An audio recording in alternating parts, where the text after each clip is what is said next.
Thailand on the rostrum. Dear chairs, distinguished delegates, and fellow youth, on behalf of the youth of Thailand and the CRO, I express our deepest appreciation to the INB and all member states for your commitment in shaping the pandemic agreement against the odds and in record time. But we must be honest, interest in pandemic preparedness is fading, yet the pandemic agreement is not a document of the past. It is a tool for the future, our future. Many of us, the youth, were not just students during the last pandemic. We were caregivers, community health workers, and volunteers, and in some cases, we were mourners. For us, equity is not a political ideal, it is a lifeline. Let this agreement not be remembered for what each country might sacrifice, but for how well it protects the most vulnerable in the next pandemic, including us, the young people who will inherit this world. We urge member states to remain engaged and to bring youth into future negotiations not as tokens, but as partners. The next emergency may be inevitable, but a more just, prepared, and inclusive response is still within our reach. Thank you.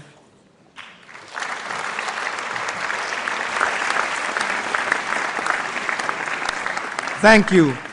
Now let us turn to the youth speaker from Panama.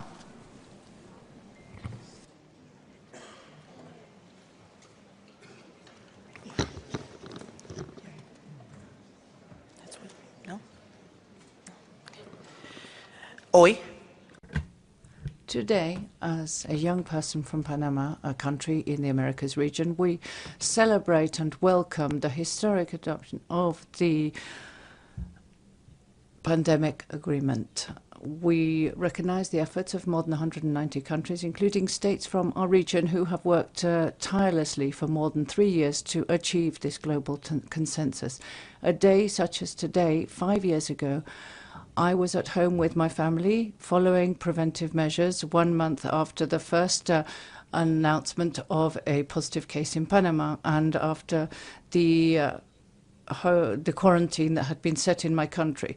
We were listening to many news coming through social networks, and this is a threat and something that we see that outlined the situation of something that changed our lives. I was in my first year of medical studies, looking forward to my future, and I never imagined what I would say today. I survived a pandemic. Sadly, there are many people who are not here today to say this. We have seen families and homes destroyed and people living with the sequels of the pandemic. This resolution is part of the commitment of the Americas towards international cooperation and solidarity.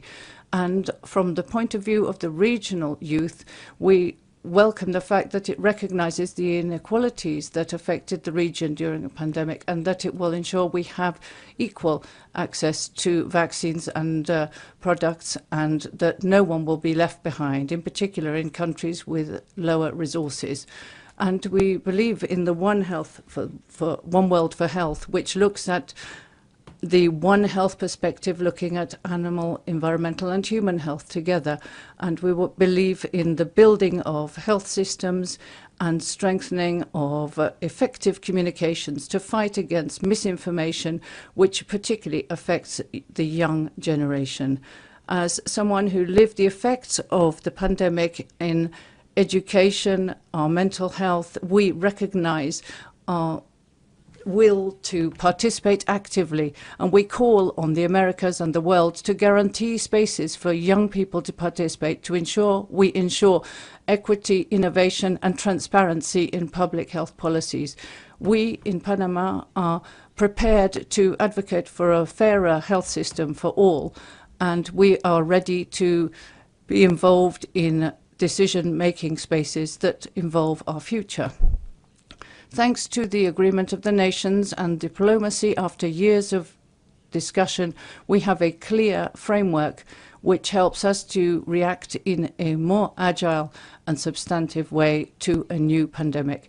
This is a way to ensure that the world, our region as well, are a safer and more fair world with solidarity. Thank you.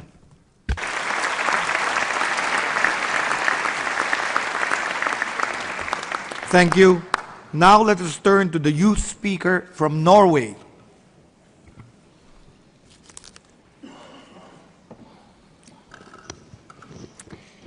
President, Director General, Excellencies. On behalf of Norway, I would like to congratulate all member states on the adoption of this historic pandemic agreement. As Director General, Dr. Tedros has rightly said, this is an agreement for future generations. For young people, the COVID-19 pandemic brought disruption to education, the collapse of entry-level jobs, and unheard of isolation during our formative years. We remember closed borders, closed schools, and closed rooms. And we are still understanding the long-term effects on our generation. What we have asked for since are open channel, open data, and open cooperation. The foundation we have laid with adoption today is only the beginning of operational multilateralism. It marks the start of building the infrastructure that will allow the world to prepare, prevent, and respond collectively to future global crises. Given the growing risk of emerging zoonosis, the inclusion of One Health approach is a critical step forward. Human, animal, and environmental health are interlinked. And to prevent the next pandemic, we need to act upstream, across sectors, borders, and generations. As a medical student, I also welcome the agreement's attention to the protection of healthcare workers, the backbone of health systems and crucial actors during pandemics. Equity is a necessary condition for a global health security. Pandemics are prolonged when access depends on wealth and not needs. We welcome progress made on commitments to information sharing, technology transfer, and global supply chain coordination. These are the systems that determine whether a response is equitable.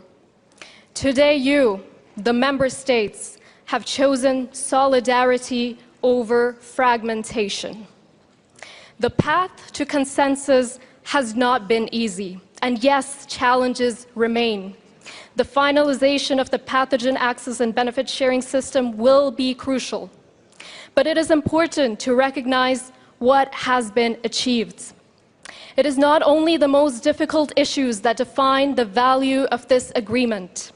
Its strength lies in our shared vision, in the affirmation that global preparedness is a shared responsibility, that the health of one impacts health of all, that we are only as strong as the most vulnerable among us.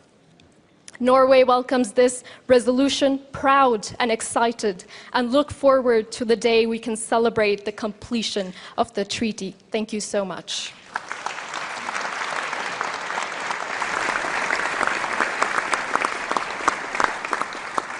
Thank you. Now let us turn to the youth speaker from Morocco.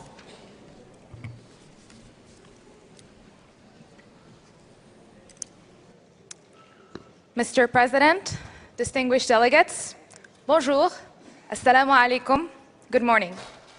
My name is Selma. I'm a medical student from Morocco, and I have the honor to deliver this statement on behalf of the youth of the Eastern Mediterranean region. We extend our sincere appreciation to the Intergovernmental Negotiating Body and its Bureau for their dedication, resilience, and vision. As youth, we recognize how crucial this moment is for today's global health governance and for the world we will inherit. It is a powerful testament to the will of the member states to work together in the aftermath of a devastating pandemic and to translate hard-earned lessons into concrete commitments that will shape the future of generations to come. We welcome the final draft as a foundation for a more coherent, youth-inclusive, and equitable global approach to pandemic prevention, preparedness, and response. This text reflects compromise, yes, but also vision. It affirms the primacy of solidarity and the urgency of stronger national health systems. For young people of our region, it represents hope, a signal that our future matters and that for our resilience is not taken for granted. Throughout the COVID-19 pandemic, young people in the Eastern Mediterranean region took initiative, creating digital campaigns to counter misinformation, supporting mental health peer networks, and stepping into frontline roles in clinics and hospitals.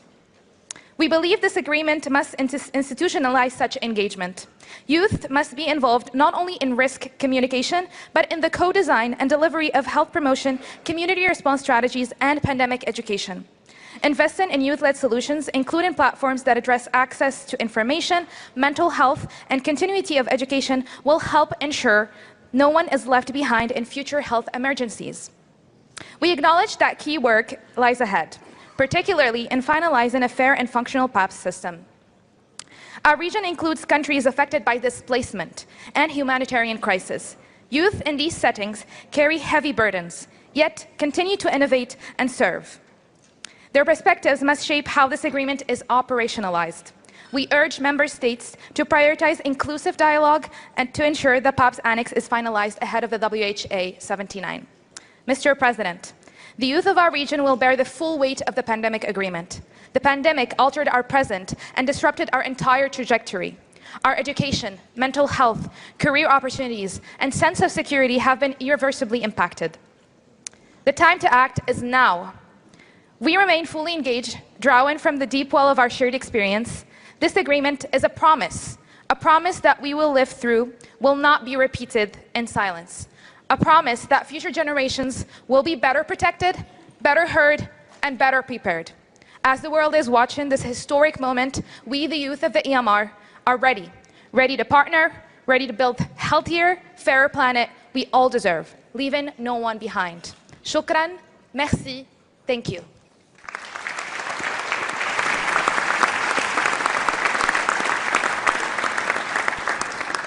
Thank you. Now let us turn to the youth from the Republic of Korea.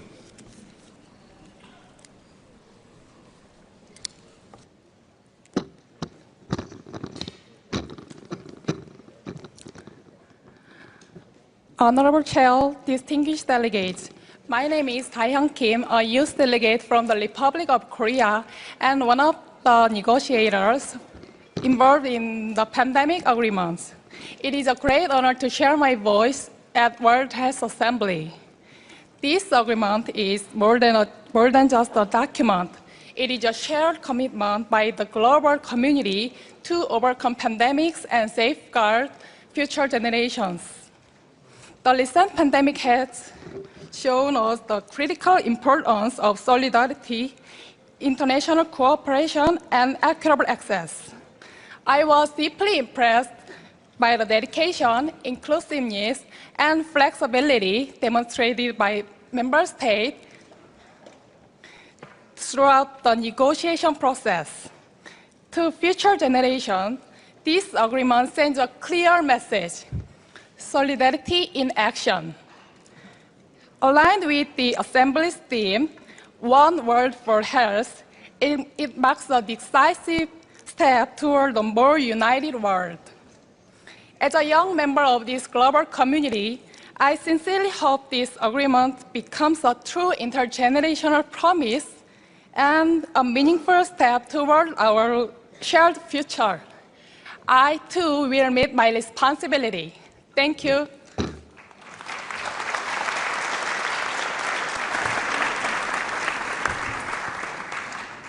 Thank you. Now let us turn to the youth speaker from Ethiopia.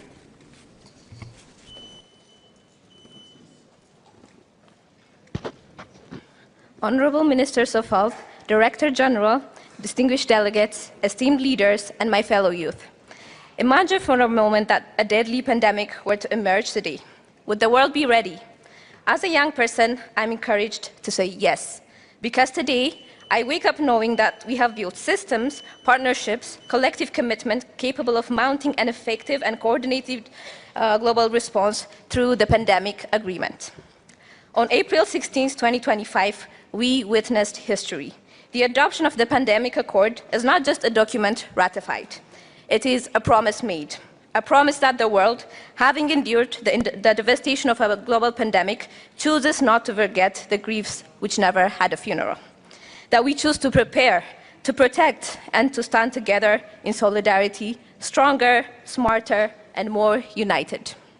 Ladies and gentlemen, my name is Abigail Awi. I'm a youth delegate of Ethiopia, and as the voice of African youth, I write today with not a prepared applause, but with a fire in my heart, an urgency of a generation that knows what is at stake. Because too many young Africans, the generation knows what is at stake, and the memory of COVID-19 is not just a chapter in a textbook. It is a scar that is still healing. It is the classroom that stood empty. It is the dreams that paused and the family that never recovered. This accord is a beginning, but an accord is only as strong as our courage to implement it. So today, to our leaders, I do not just congratulate you. I challenge you. I challenge you so that this accord must not gather dust in binders. It must breathe in budgets, in policies, in leadership, and of course, with the youth perspectives included. I would like to conclude by saying that the world has taken a step. And congratulations. Thank you so much. Amasaganal.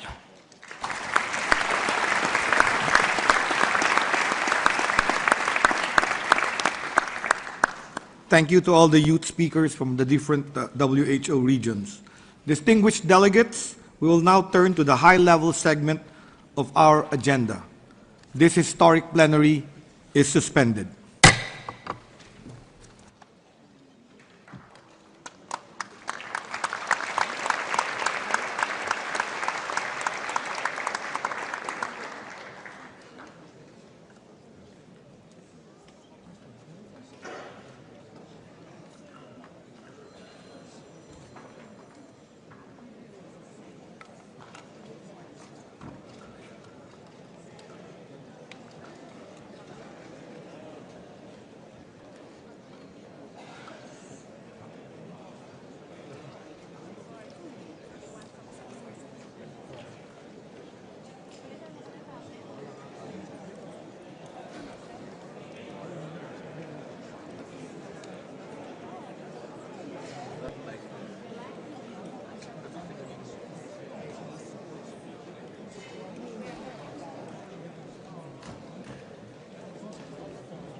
climate treaty.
议员说话。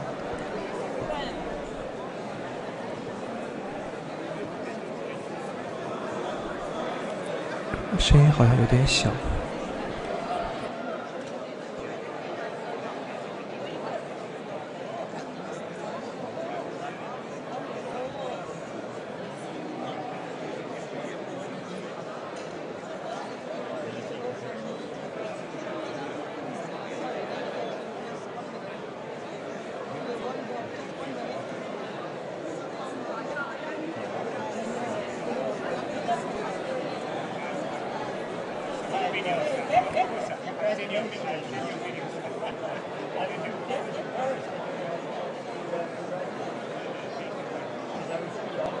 议员再测试一下。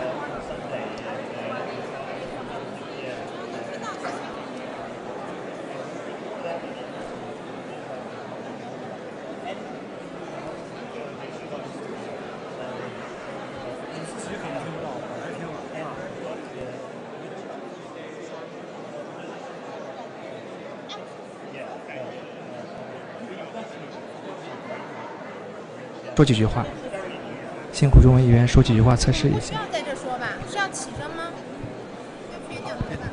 这个给他关掉。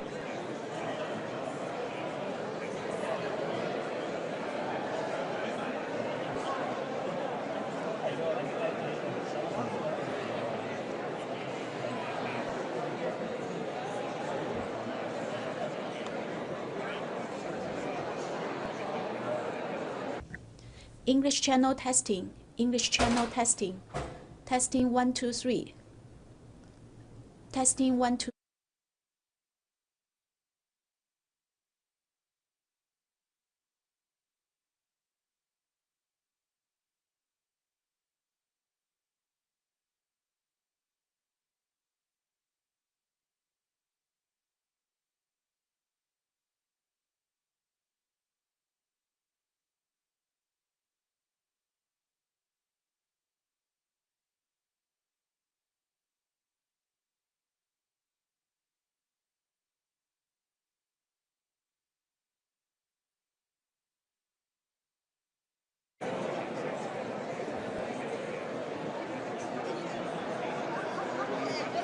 English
May I request our delegates to be seated?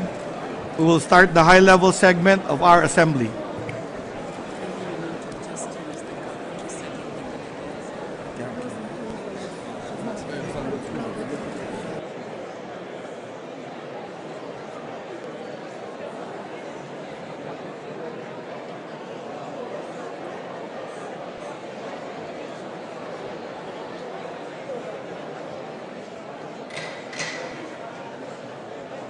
This meeting is called to order.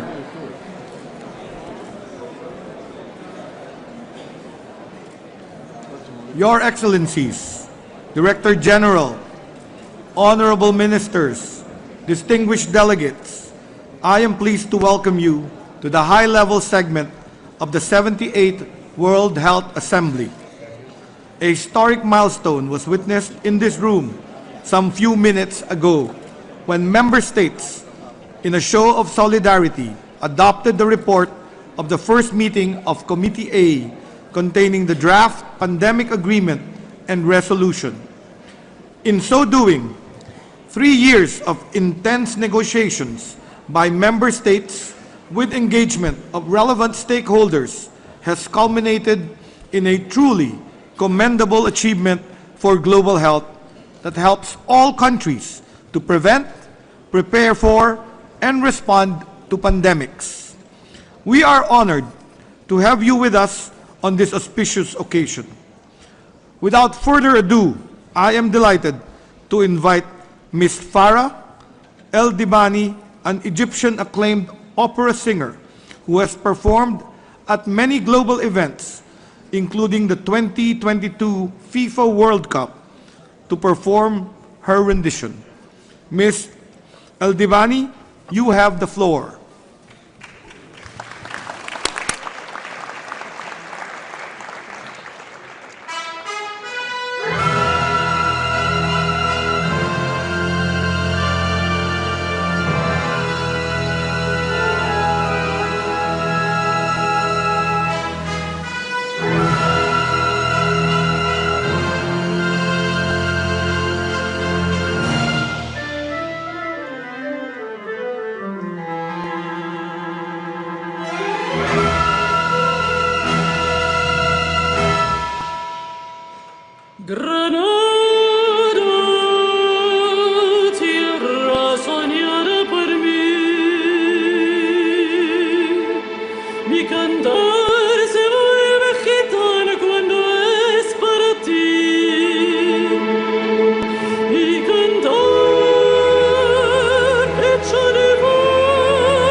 Thank you, Ms. Eldibani, for that uplifting performance. It is my privilege now to invite His Excellency, Mr. João Manuel Goncalves Lourenço, President of Angola and Chairperson of the African Union, to address this Assembly.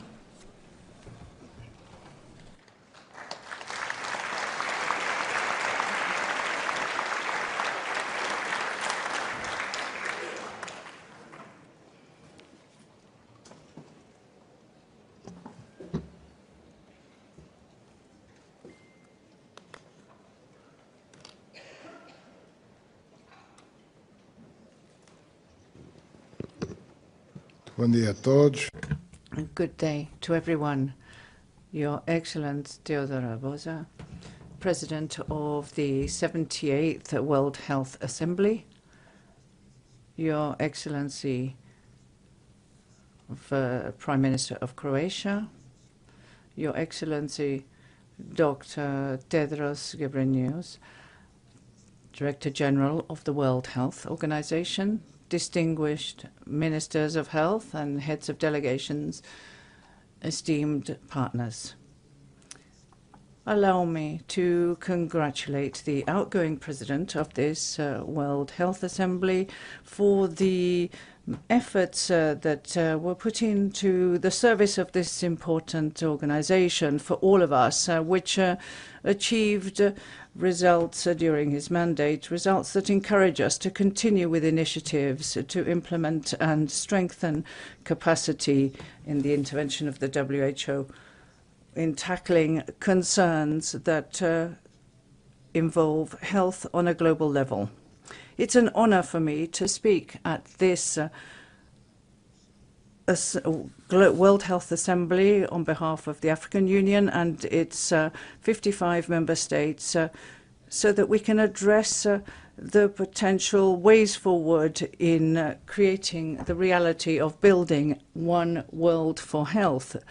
The slogan of this year, which illustrates our commitment to guarantee a world where health is an inalienable right for each human being, independently of their geographic, ethnic origins, their beliefs, or their social status.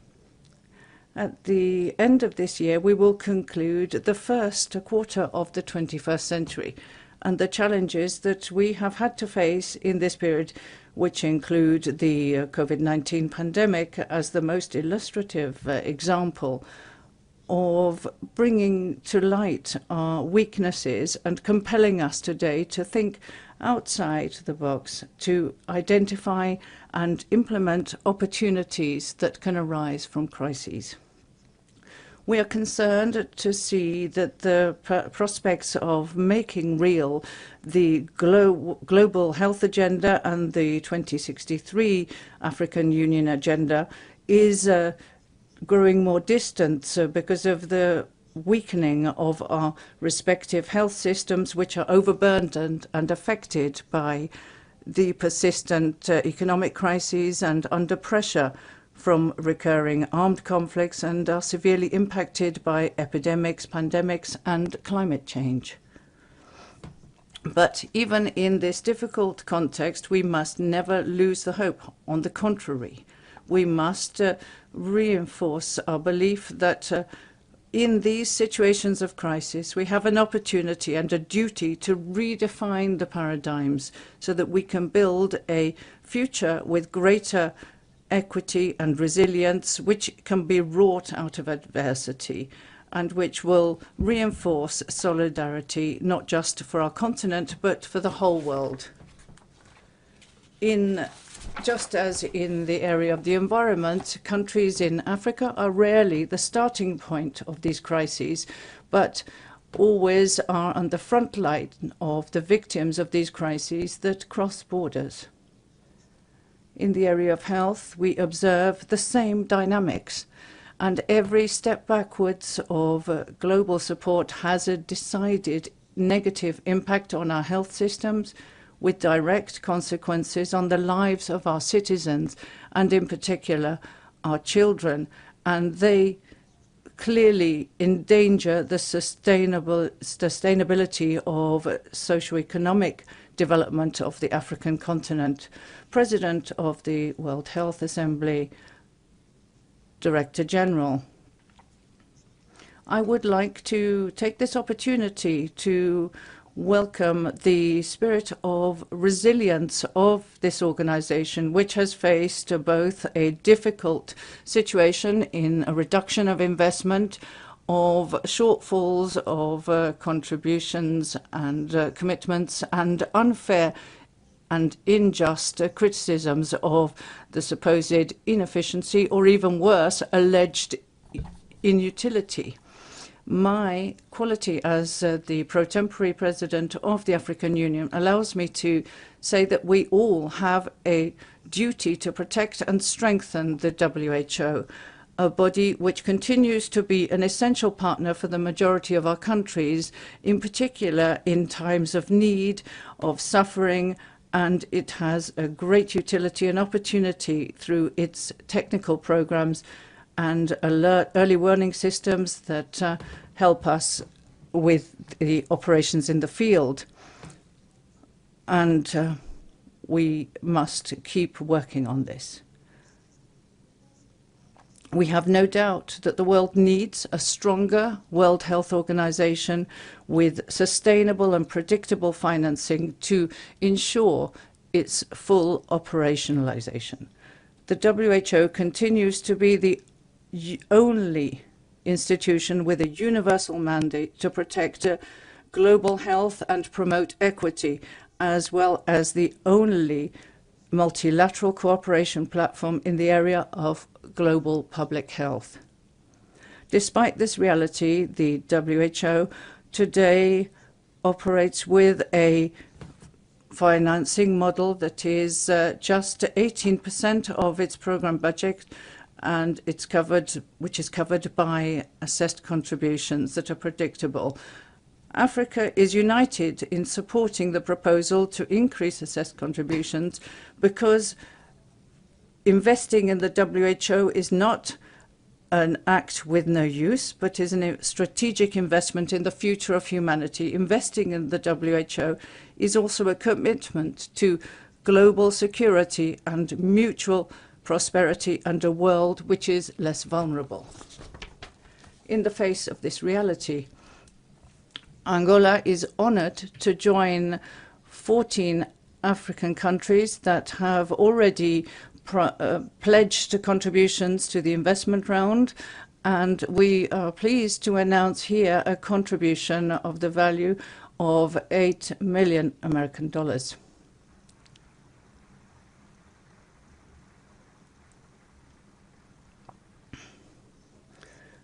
So we call on member states of the organization so that they can reinforce their contributions as a gesture which is responsible and showing global solidarity in order to compensate for the support that has been withdrawn and to guarantee that the WHO can continue to play its vital role in protecting the health of people.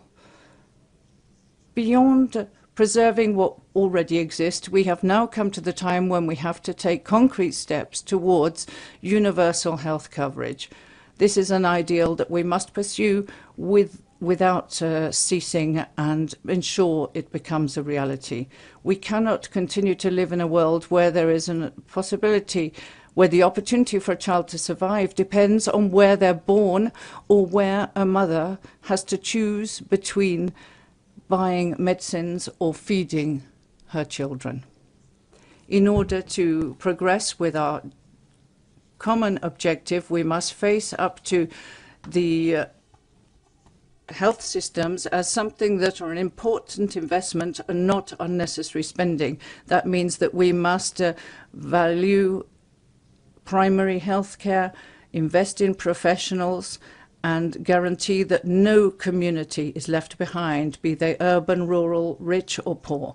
We are fully aware that talking about health for all does not just imply the need to build more hospital infrastructures, train more healthcare professionals, and produce more medicines and vaccines. It also involves investment in the education of our citizens in basic sanitation, access to safe drinking water, healthy food and housing, and sporting activities. In Angola, we have made significant progress, and I'm proud to tell this assembly about that the results that we have from our major investments and thorough work that we've been carrying out over the last 8 years.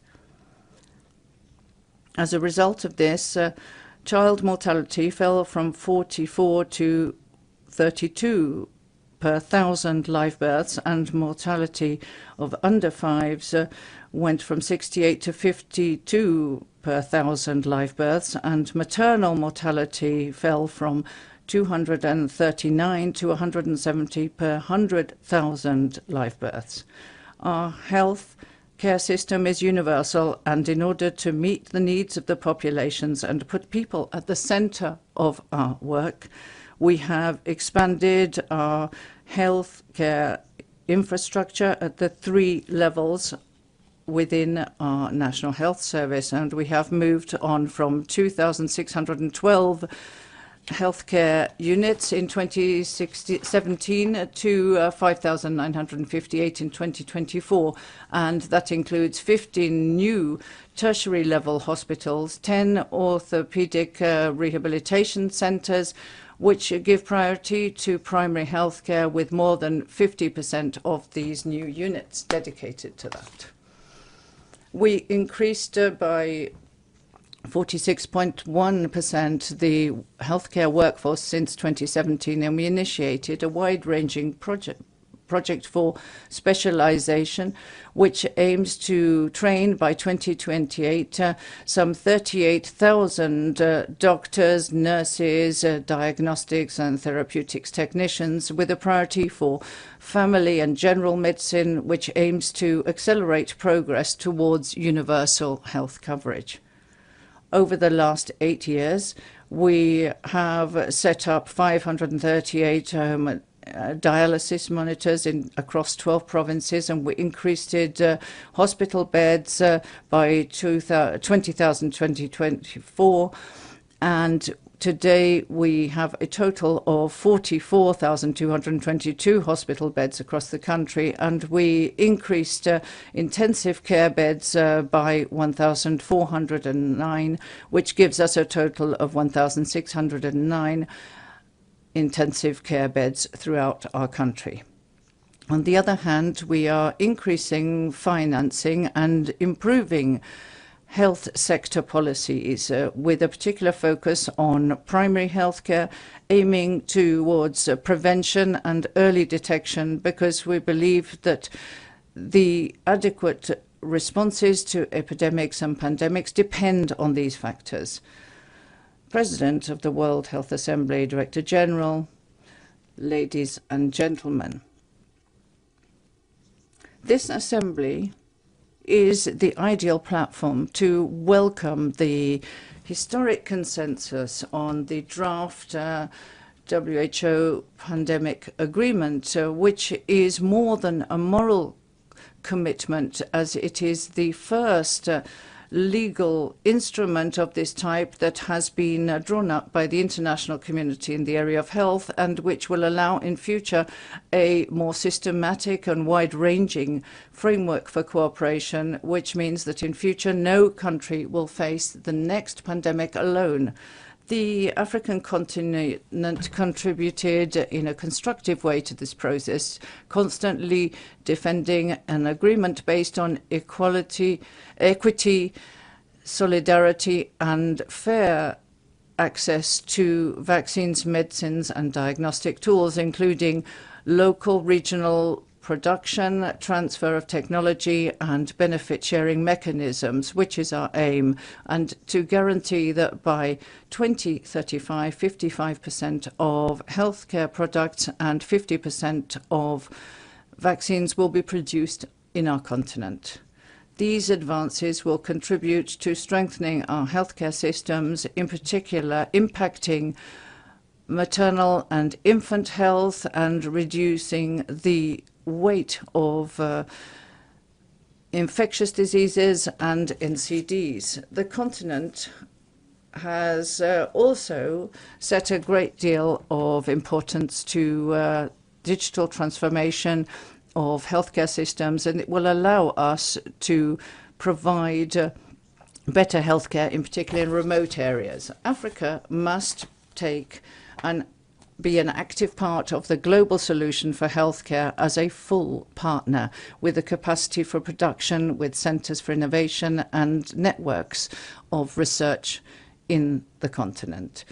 As the pro-tempore president of the African Union, I welcome the imminent signing of the Memorandum of Understanding, which has been updated between the African Union Commission and the World Health Organization, which will reinforce and renew our strategic partnership. The MOU will expand the areas of cooperation, in particular in maternal health, child health and nutrition, and non-communicable diseases, mental health and response to humanitarian crisis, and the threats to health that are climate-related.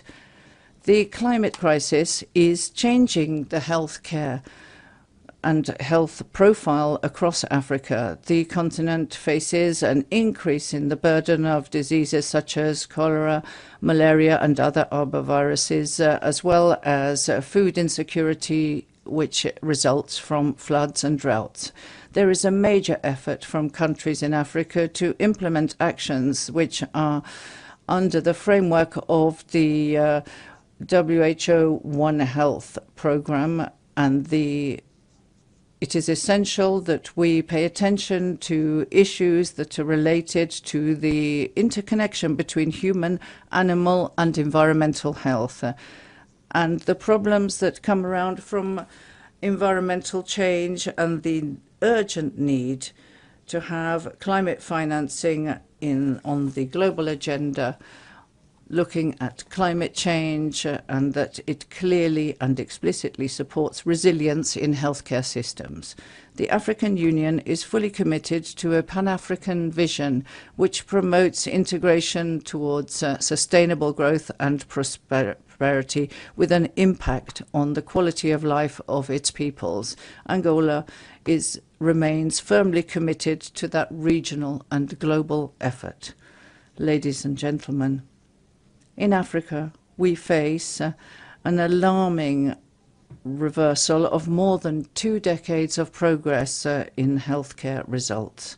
The triple threat of the reduction of external financing, the increase of the debt burden, and an increase in outbreaks of diseases is taking our healthcare systems to the limit. In 2022, apologies, says the speaker, from 2022 to 2024, we registered an increase of 41% in public health emergencies.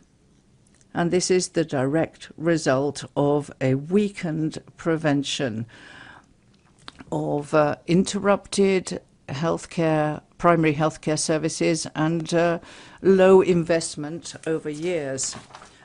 Official development aid for Africa fell by more than 70%. It fell from 81 billion to just 25 billion. At the same time, the debt servicing went beyond 81 billion, and these numbers represent lost opportunities, delayed interventions and lives lost. Our modelling suggests that between 2 and 4 million more Africans could die each year because of weakened healthcare systems.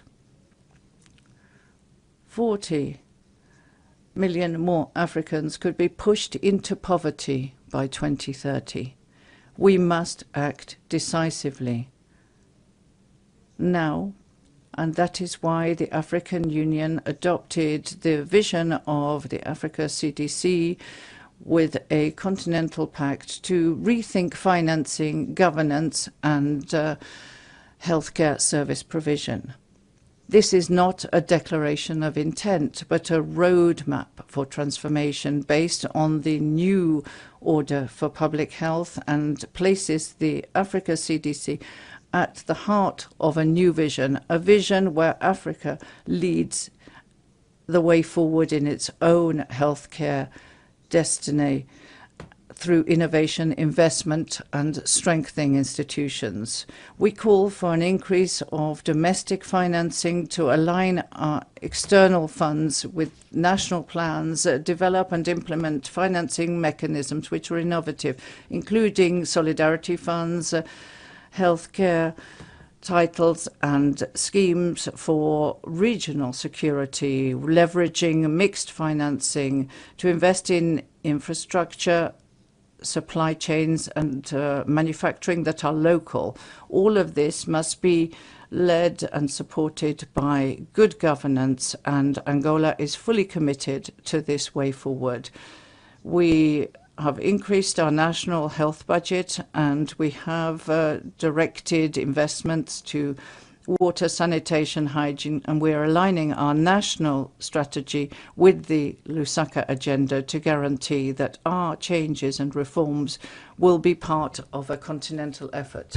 This vision also places at its center local manufacturing to ensure health sovereignty for Africa. The COVID-19 pandemic showed us the catastrophic consequences of depending on distant supply chains, and we were the last in the line for vaccines and diagnostics, and we must never allow this to happen again.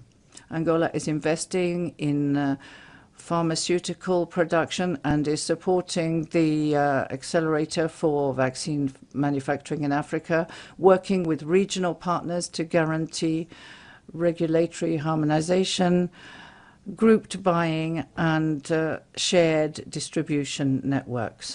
Africa carries 25% of the global disease burden, but receives just 1% of global spending on healthcare.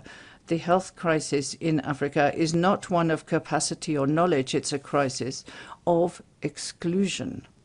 Exclusion from financing, of decision-making, from technology, and from global solidarity. We call, therefore, on our partners to do more. As a shared responsibility, we call on the World Bank, Gavi, the Global Fund, and others to adapt their models to support systems led by Africa. And we call on the WHO to continue to strengthen its collaboration with Africa CDC. We are going to remove the artificial barriers that prevent institutions such as Africa CDC from receiving direct subsidies. And we also aim to accelerate the recognition of the African Medicines Agency and to co-invest in our continent's future.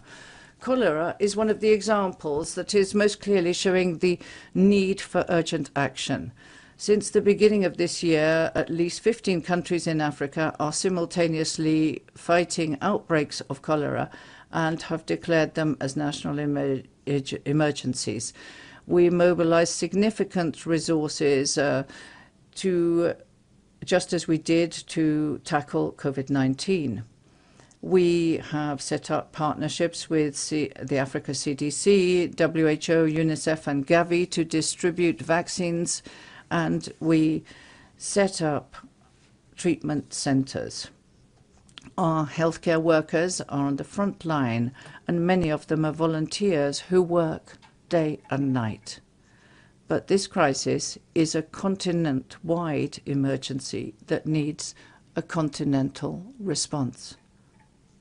The President of Zambia, as an African Union champion for cholera, will summon a high-level summit of African heads of states in coming days. This summit will concentrate fully on cholera, and in developing long-term solutions which cut across sectors to cover water, sanitation, hygiene, surveillance, and manufacturing of vaccines. We call on and invite all our partners to support this initiative, and we call on global leaders to join us in Lusaka.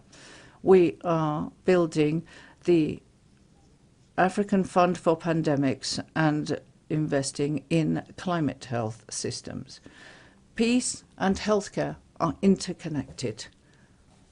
Insecurity, forced displacement, and armed conflicts undermine access to care across the Sahel, the Great Lakes region, and the Horn of Africa. In Angola, we know that health is a peace dividend, and that's why we call on this Assembly to support the inclusion and integration of healthcare in strategies for peace building in humanitarian corridors and post-conflict recovery. We call on the United Nations systems to support a joint initiative for health and peace of the African Union and the United Nations, so that we can protect healthcare infrastructure and healthcare workers in conflict zones. In Africa, women are the backbone of our healthcare systems and the pillars of our efforts for peace. Any healthcare system that does not empower and protect women is a system which, at the end of the day, will fail. We will invest in innovation in maternal care and platforms for community-based delivery of healthcare. Our youth must be at the center of innovation in healthcare. We will build capacities for biomedical research, invest in public health schools, and make the most of digital technology to reduce the distance between patients and providers, ensuring that health will not be a privilege of the few, but a right for every child in Africa. We are building a new era of resilience in African health, but we need your partnership. President of the World Health Assembly, Director General, ladies and gentlemen, I hope that we will be able to leave this Assembly with the firm proposal and aim of transforming the vision of One World for Health as a reality that will be lived by every child, every woman, and more widely by every human being in our planet. But for that to be happening, we must not forget those human beings who are in their majority innocent civilians who every day see their life and health threatened in in wars in Africa, Europe, and the Middle East, through war injuries, destruction of healthcare installations, forced displacement, and being blocked from access to the most elemental, most basic elements of human rights: food, water, and medicines that are essential to human life. Malnutrition, severe malnutrition, threatens children, women, older people, and patients through occupying armies, and this must be brought to an end so that we can still save thousands of lives in the DRC, Sudan, and the Gaza Strip in Palestine. Let this Assembly be remembered as the turning point in history when we chose solidarity instead of division, and a commitment and work instead of indecision. I repeat my call to Member States so that our support for the WHO will continue, and it will strengthen with a firm commitment in policy and responsibility. We renew our commitment to universal health coverage as an instrument that is more powerful to ensure global equity, sharing, and this is the way of fulfilling our responsibility to protect life and dignity for all. This Assembly must be remembered not for its words, but for its determination to save lives. Thank you very much for listening.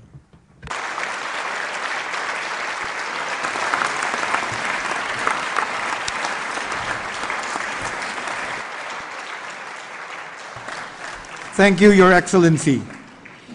It is now my honor to invite the Prime Minister of the Republic of Croatia, Andrej Plenković, to address the Assembly.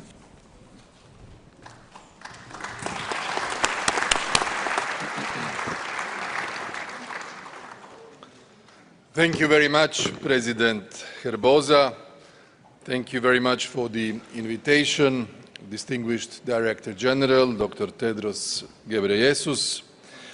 My greetings to His Excellency President of Angola, João Manuel Gonçalves Lourenço, and also to the Vice Prime Minister of Government of China, His Excellency Liu Guozhong. Excellencies, ladies and gentlemen, for over 75 years, the World Health Organization has stood as a beacon of hope and a guardian of humanity's right to health, working to ensure that all people, regardless of where they live or the circumstances they face, can achieve the highest attainable standard of health. Today, in an increasingly uncertain and unequal world, it is our shared responsibility to preserve and strengthen the central role of the WHO as the leading and coordinating authority in global health.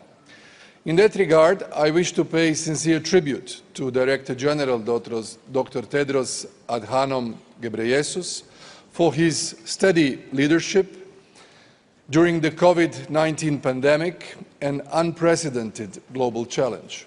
I still recall our meeting in Davos in January 2020, which was suddenly cut short as Dr. Tedros had to return to Geneva to address a mysterious outbreak in China. The world would soon come to know it as COVID-19. In view of these past challenges, the current review of the WHO should serve as an opportunity for the organization's further institutional empowerment, reinforced mandate and long-term resilience. Our joint commitment to the concept of one world for health has never been more relevant. I am particularly proud that this shared vision continues to be shaped by the legacy of a distinguished Croatian, Dr. Andrija Štampar, one of the WHO's founding fathers and the first president of the World Health Assembly. Dr. Štampar's legacy is not only a source of national pride, but a cornerstone of modern global public health. His pioneering work laid the foundation for a people-centered, preventive and equitable approach to health. He was among the first to articulate health as a basic human right, linking it to social justice, education and economic development. Ideas that will decades later resonate in the Alma Ata Declaration and the Sustainable Development Goals. Already in the interwar period, he brought his ideas beyond the borders of his homeland, traveling the world as an expert of the League of Nations. From 1933 to 1936, during his mission in China, he helped organize public health services and witnessed firsthand the universality of health challenges. These global experiences shaped his conviction that health is a shared human concern, transcending geography, politics, or culture. He believed deeply in the power of public health education, in strong primary care, and international cooperation as essential tools to build healthier societies. The WHO Constitution still echoes his vision.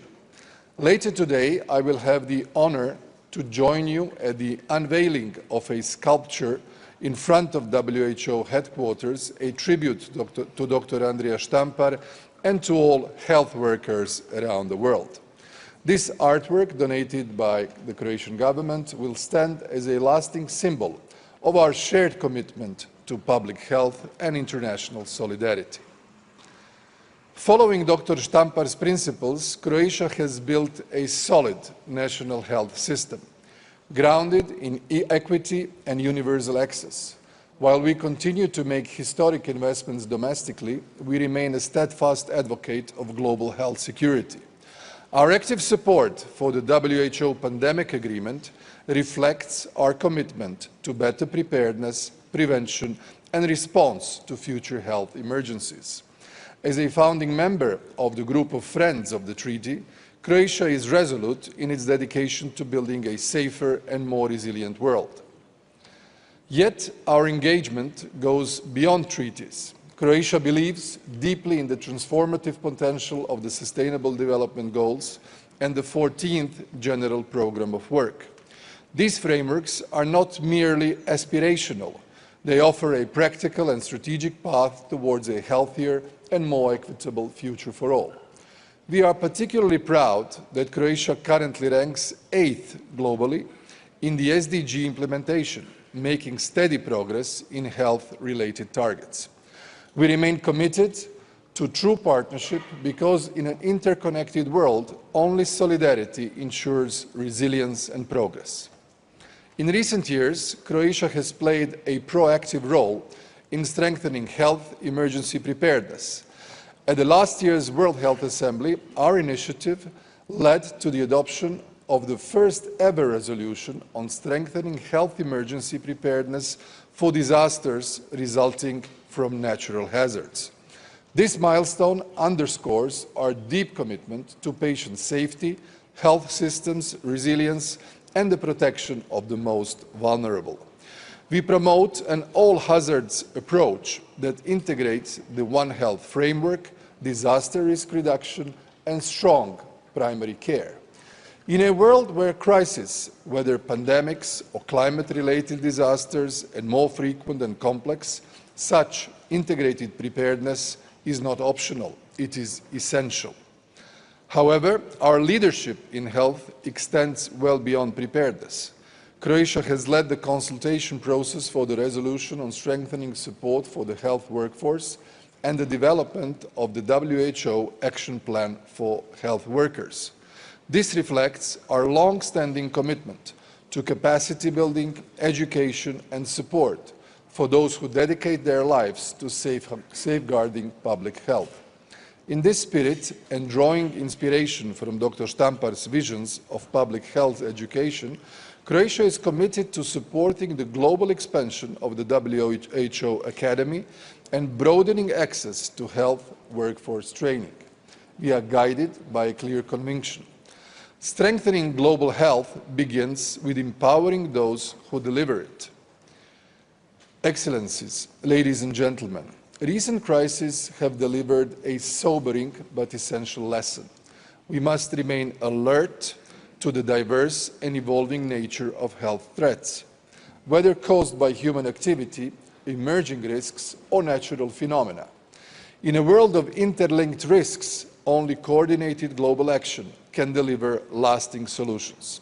Croatia remains fully committed to working with all partners to confront these challenges, protect the most vulnerable, and uphold the principle of universal access to equality healthcare. In this context, sustainable financing of the World Health Organization is not a technical issue, but a strategic imperative. A financially stable WHO is not only a symbol of our collective commitment, it is a functional necessity. Sufficient, reliable, and long-term funding is vital for WHO to effectively lead, coordinate, and deliver on its global health mandate, enabling timely responses to emergencies and meaningful support where it is needed most. Investing in health is not an expense, it is a strategic investment in our shared security, stability, and prosperity. A strong and resilient health systems form the bedrock upon which all other progress is built. Guided by the Sustainable Development Goals and the 14th General Programme of Work, let us join forces to build a future where every person in every part of the world has access to the care they need and rightfully deserve. As Andrija Štampar wisely reminded us, the issue of public health and the work on its improvement should be a task for everyone. May this enduring principle continue to guide the mission of the World Health Organization. Croatia, for its part, will remain a dedicated and active partner in this shared journey toward a healthier and fairer world. Thank you very much.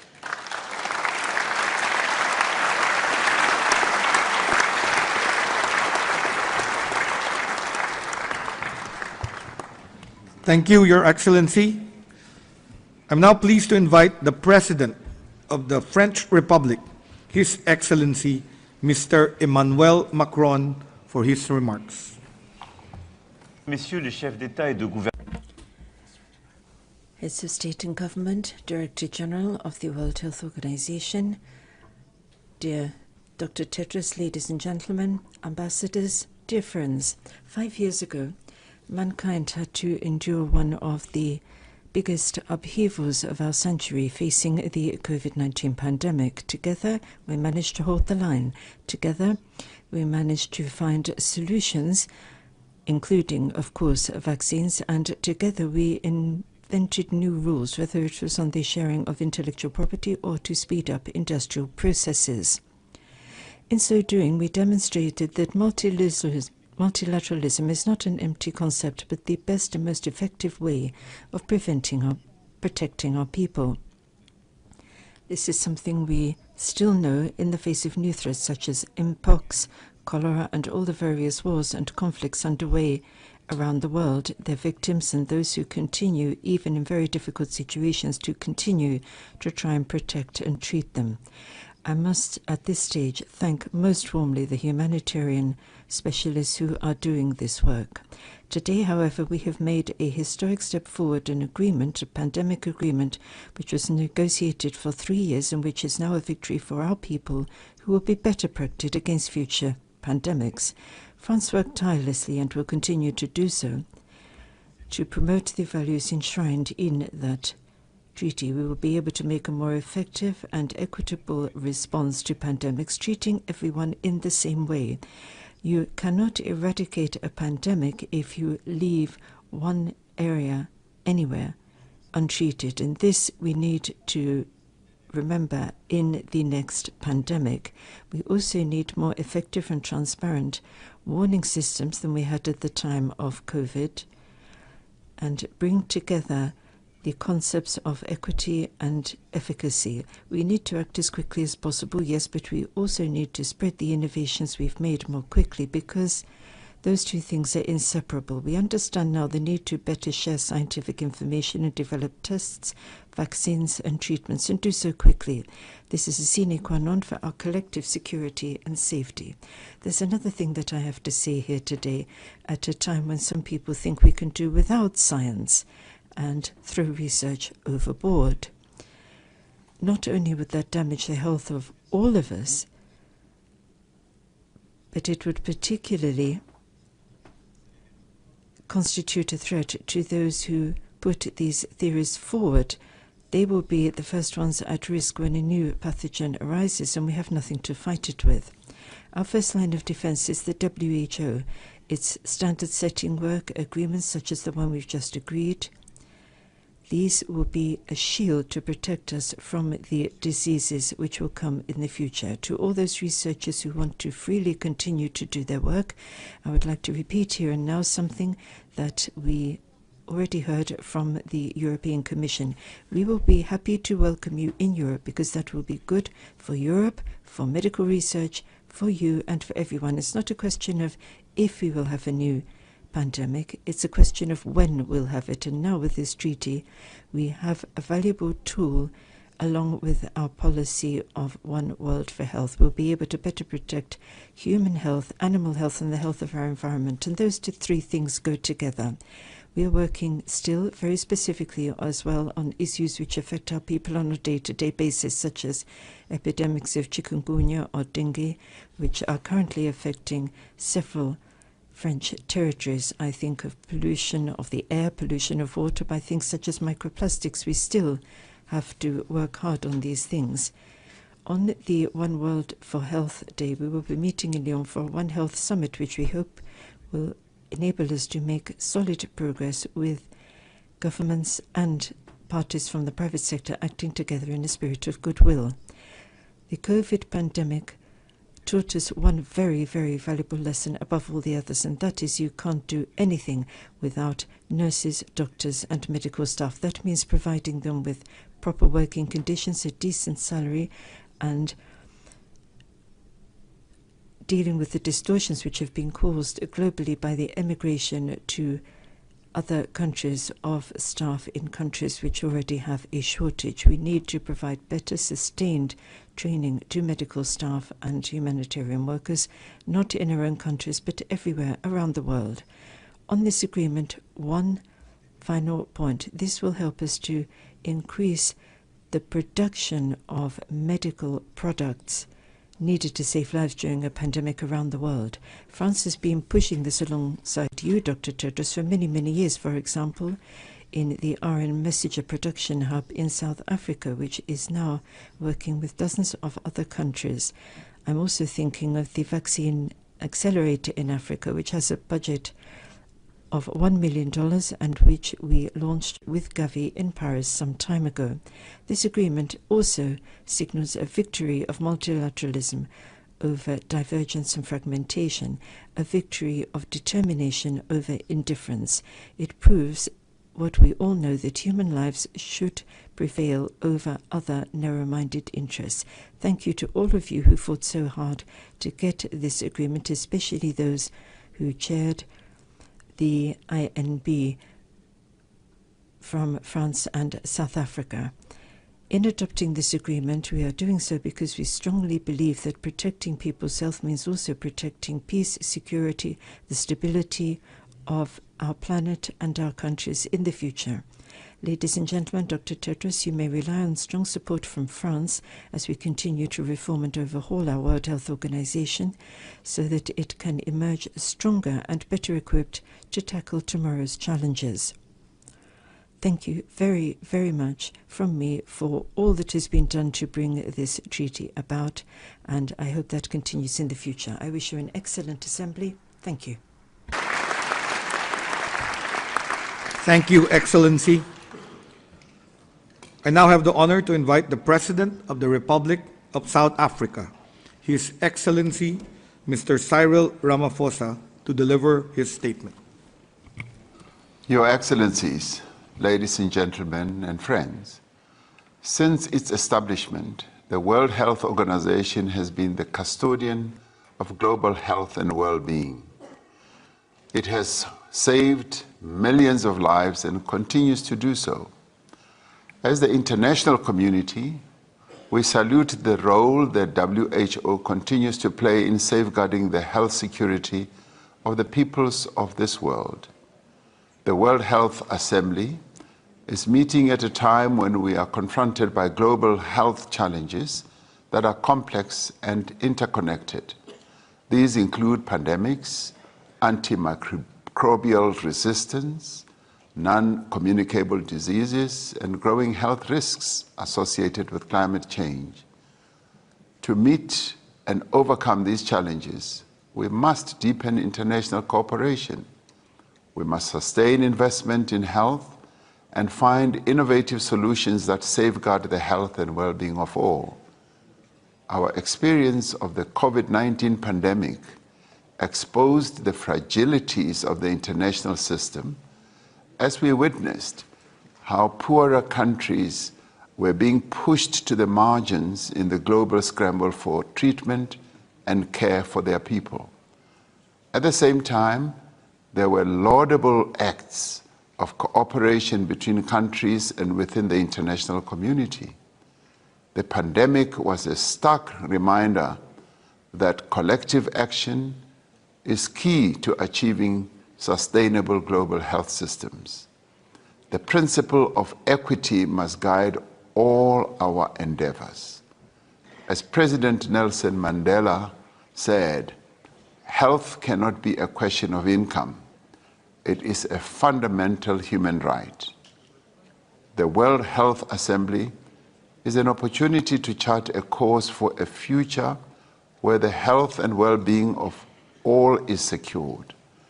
As the countries of the world, we must support every effort to enable the WHO to fulfill its mandate. South Africa is hosting the G20 this year under the theme Solidarity, Equality, and Sustainability. We are using our G20 presidency as South Africa to champion universal health coverage, pandemic preparedness, addressing non-communicable diseases, and equitable health financing. We wish the 78th World Health Assembly well in its deliberations.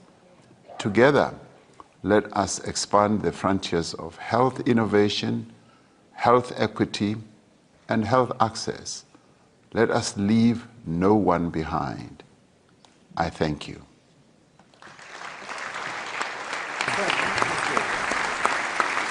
Thank you, Excellency.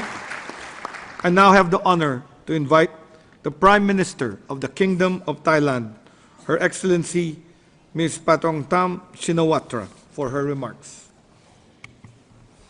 Mr. President, Dr. Tedros Ghebreyesus, Director General of the World Health Organization, Excellencies, distinguished delegates, it is my honor to address this assembly at a time when the international community is in dire need to reaffirm its collective commitment to health and sustainable development, especially as we approach the last phase to implement the Sustainable Development Goals, or SDG.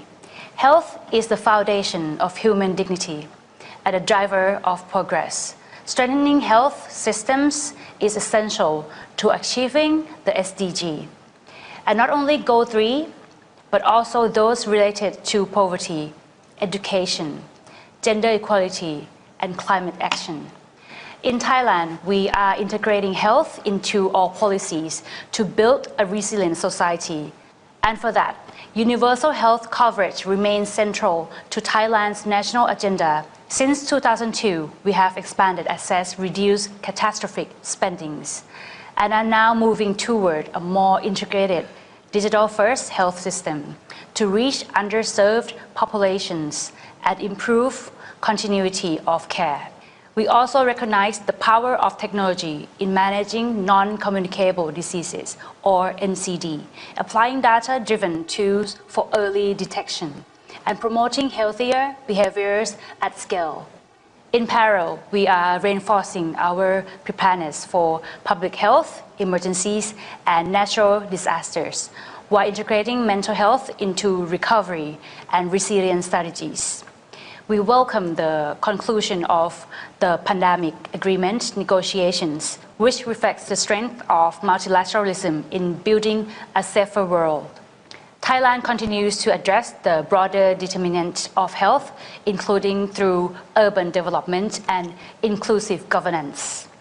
We are proud that Bangkok, Ban Suan, Klong Chaun, and Sadao have been recognized under the WHO Healthy Cities Network. Excellencies, distinguished delegates, lastly, allow me to reaffirm Thailand's unwavering belief in the World Health Organization. Our enduring partnership is rooted in equity, solidarity, and a shared vision. The health is a global public good. We stand by WHO through its essential reforms and remain committed to walking this path together. Thank you.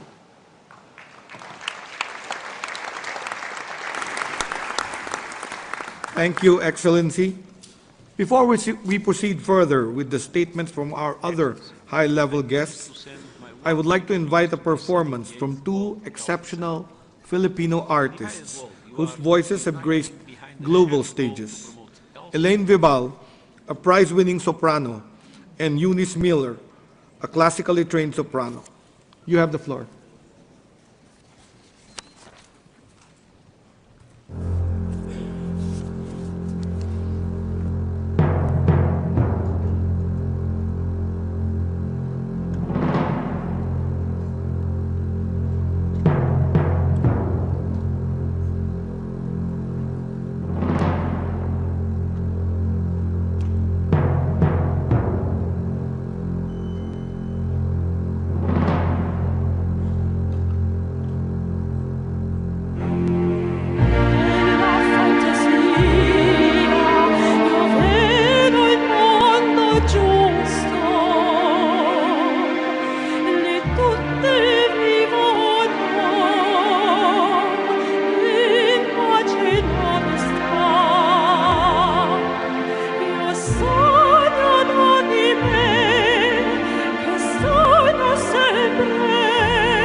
a time for us.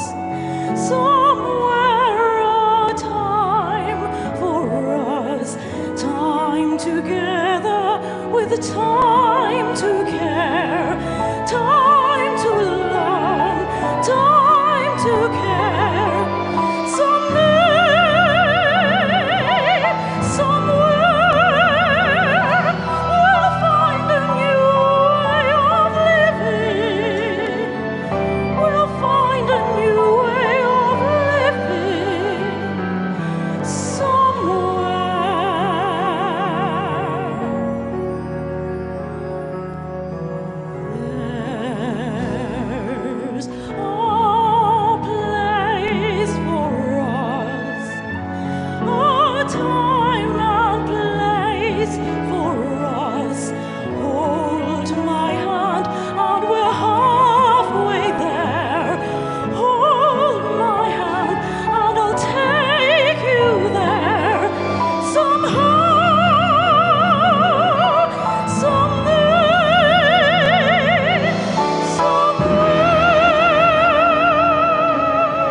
Thank you for Ms. Vibal and Ms. Myler for those soothing and inspiring songs of hope.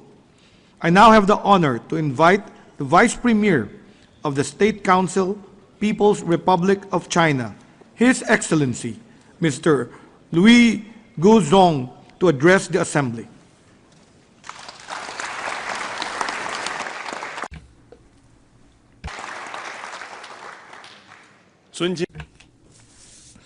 Your Excellency, President of the World Health Assembly, Teodoro Herbosa, Your Excellency, Director General Tedros Adhanom Ghebreyesus, dear delegates, ladies and gentlemen, friends, good morning.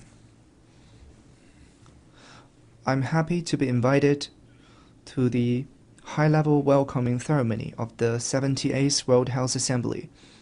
On behalf of the Chinese government, I would like to warmly congratulate the convening of the Assembly and the adoption of the WHO Pandemic Agreement. 5 years ago, at the online opening ceremony of the 73rd World Health Assembly, Chinese President Xi Jinping called on all countries to come together and build a global community of health for all. During the COVID-19 pandemic, China shared pandemic-related information and prevention, control, and treatment experience with the world with no reservation at the earliest possible time. China overcame difficulties and provided pandemic response supplies to more than 150 countries, including the United States, and sent 176 batches of medical workers to 57 countries that can add up to 3,000. China stays true to its commitment of advancing the building of a global community of health for all. China is responsible and constructive on the matters of COVID. China's role and contribution has been widely recognized by the international community. Any attempts to smear China and the WTO will prove futile. The world is now facing impacts of unilateralism and power politics, bringing major challenges to global health security. As pointed out by President Xi Jinping, multilateralism is a sure path to address the difficulties and challenges faced with the world. China strongly believes that only with solidarity and mutual assistance can we create a healthy world together. ladies and gentlemen, the Chinese government put people and life first. It firmly adopts a development path that prioritizes health and is promoting health coverage for all. It is now home to the world's largest medical and health service system, with Chinese people's level of health continues to go up. At the same time, China actively participates in the global health governance.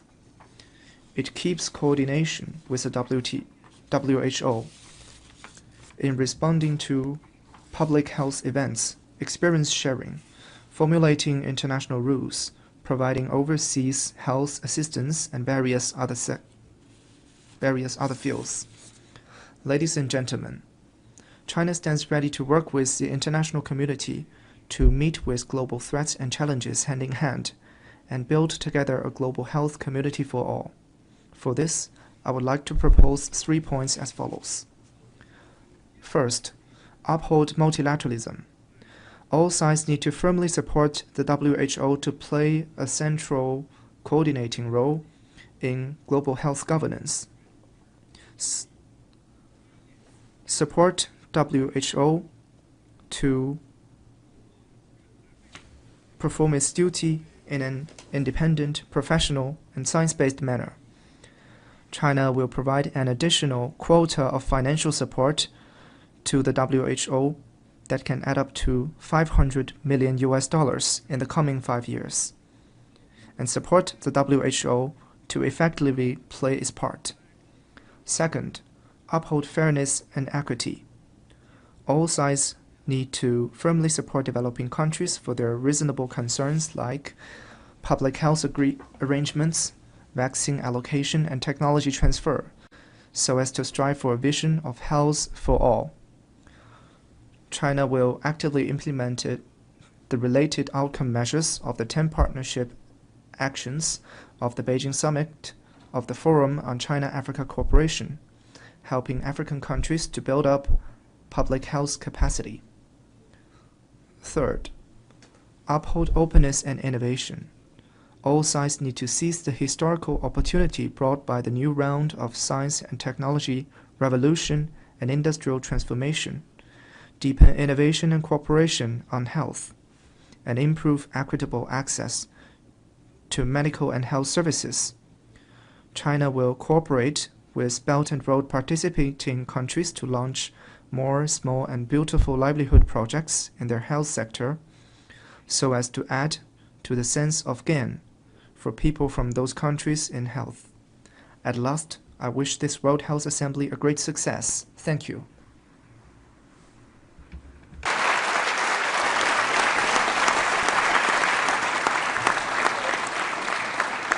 Thank you, Your Excellency.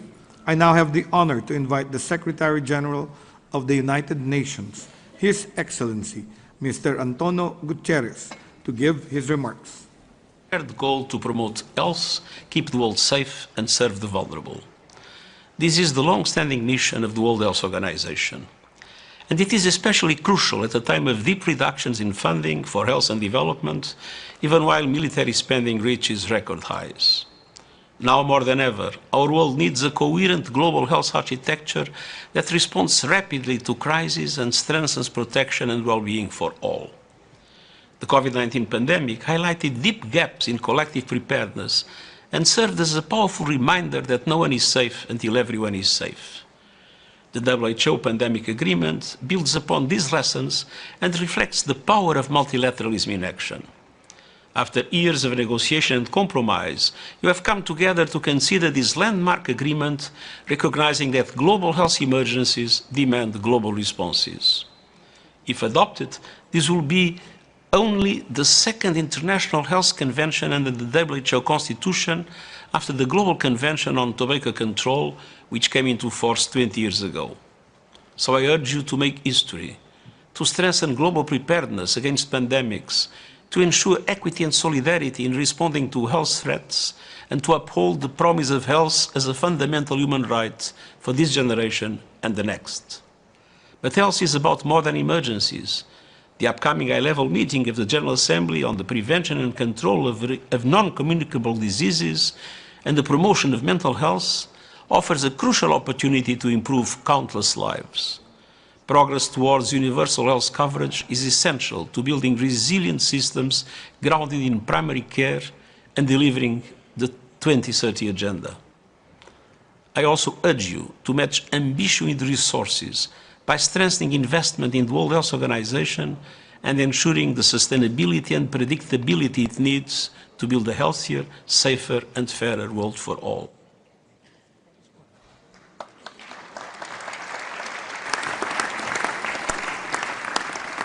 Thank you, Mr. Secretary General. Now it is my privilege and delight to invite the President of the Republic of the Philippines, His Excellency Ferdinand Romualdez Marcos Jr., to deliver his remarks. WHO Director General Tedros Adhanom Ghebreyesus, Excellencies, distinguished delegates, ladies and gentlemen. The Filipino people salute the 78th World Health Assembly for its pivotal role as a community of nations that will herald tremendous transformation in multilateralism for global health. The WH presidency, entrusted by fellow member states of the Republic of the Philippines, is therefore a medal of humility and honor for the Filipino people. We dedicate the nomination to all the health workers, including the many Filipino health and care workers around the world, to the unsung heroes of the post-pandemic recovery, and we pay a special tribute to the sectors who struggle every day to access health care. As a country that stands alongside the pathfinders and bridge builders of nations, we attach great importance to our abiding commitment to promote and protect the health and well-being of the human family. We champion multilateralism as a single viable platform for nations to find convergence amidst crises and provide hope to humanity. You have our solemn pledge that the Philippines' stewardship in global health governance will remain a testament to the alignment and support of our domestic policies and investments to global solutions to transnational challenges in health. For the year 2023 to 2027, the government of the Republic of the Philippines takes on leadership roles in various multilateral fora for health, including the Stop TB Partnership Board, the UN Health for Life Fund Steering Committee, Pandemic Fund Governing Board, and the UNAID Programs Coordinating Board. We are also privileged to have hosted the Philippine Pacific Health Initiative and the 7th Global Ministerial Summit. We look forward with anticipation to the Philippine hosting of the ASEAN Health Cluster meetings. The Philippines hosting of the WHO Western Pacific Regional Office in Manila for 74 years is an attestation of our commitment to the WHO and is an important part of our shared history with the organization. Excellencies, as one of the founding members of the WHO, the Philippines has always attached utmost importance to public health and to equity. The WHO family has come a long way with the pandemic agreement, which aims to operationalize equity in pandemic prevention, preparedness, and response. It is also poised to be adopted by this pivotal health assembly. With our stature as a community of nations, the pandemic agreement will fuel our actions to show that we can change the status quo, marked by striking inequities towards a world of solidarity and fairness if member states listen to each other and commit to work together towards a common vision. Strengthening multilateralism is not an option. This is our common obligation. The world looks to this assembly to deliver urgent actions, including sustainable financing and resolutions on the concerns of health and care workforce, disease response, and the pandemic agreement to revitalize the World Health Organization. All member states will win with our shared conviction that our multilateral initiatives will protect the most vulnerable and reach those furthest behind. We are the WHO, and together we will play a central role in advancing towards the achievement of the Sustainable Development Goals and to bring the WHO closer to the communities. On behalf of the Filipino people, I congratulate Dr. Tedros for his resilience and excellent leadership. I extend my very best wishes and goodwill to the WHO family of member states forever bonded by international and intergenerational solidarity. Thank you.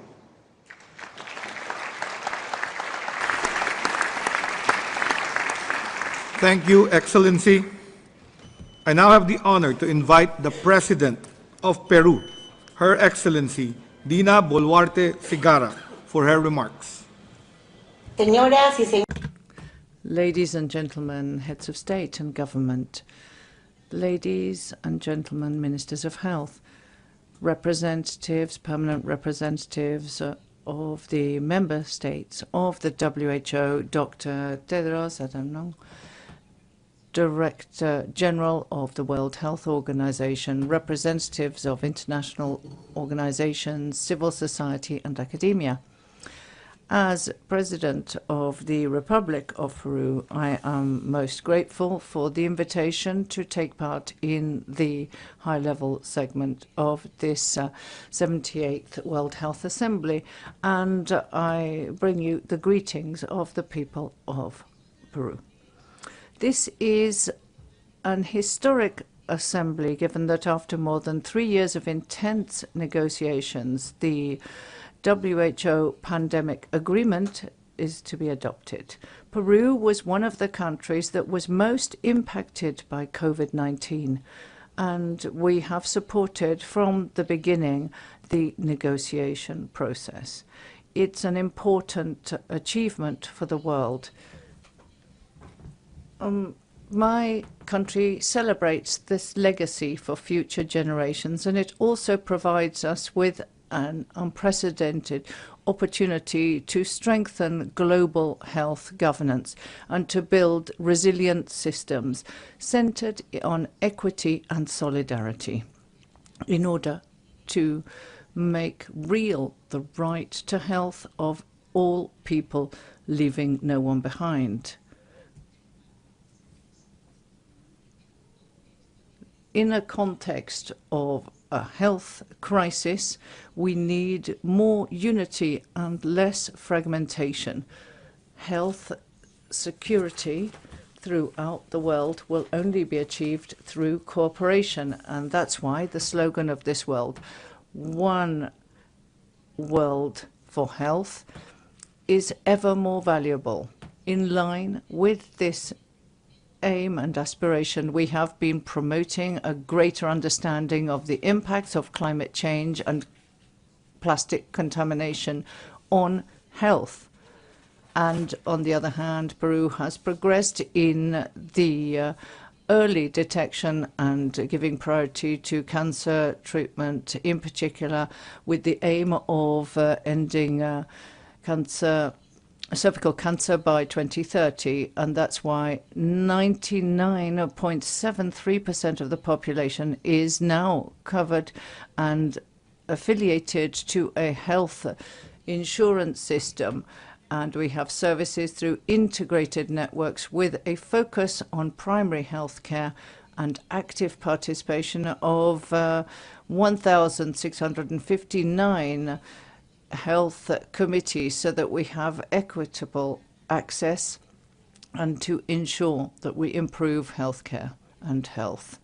Peru would like to reaffirm its commitment to the work of the WHO in complex times such as those we are currently living in. The world needs to keep working towards multilateralism, solidarity, and as guiding principles that will help us overcome current and future challenges in the world. Thank you very much, and I wish you every success in the Assembly.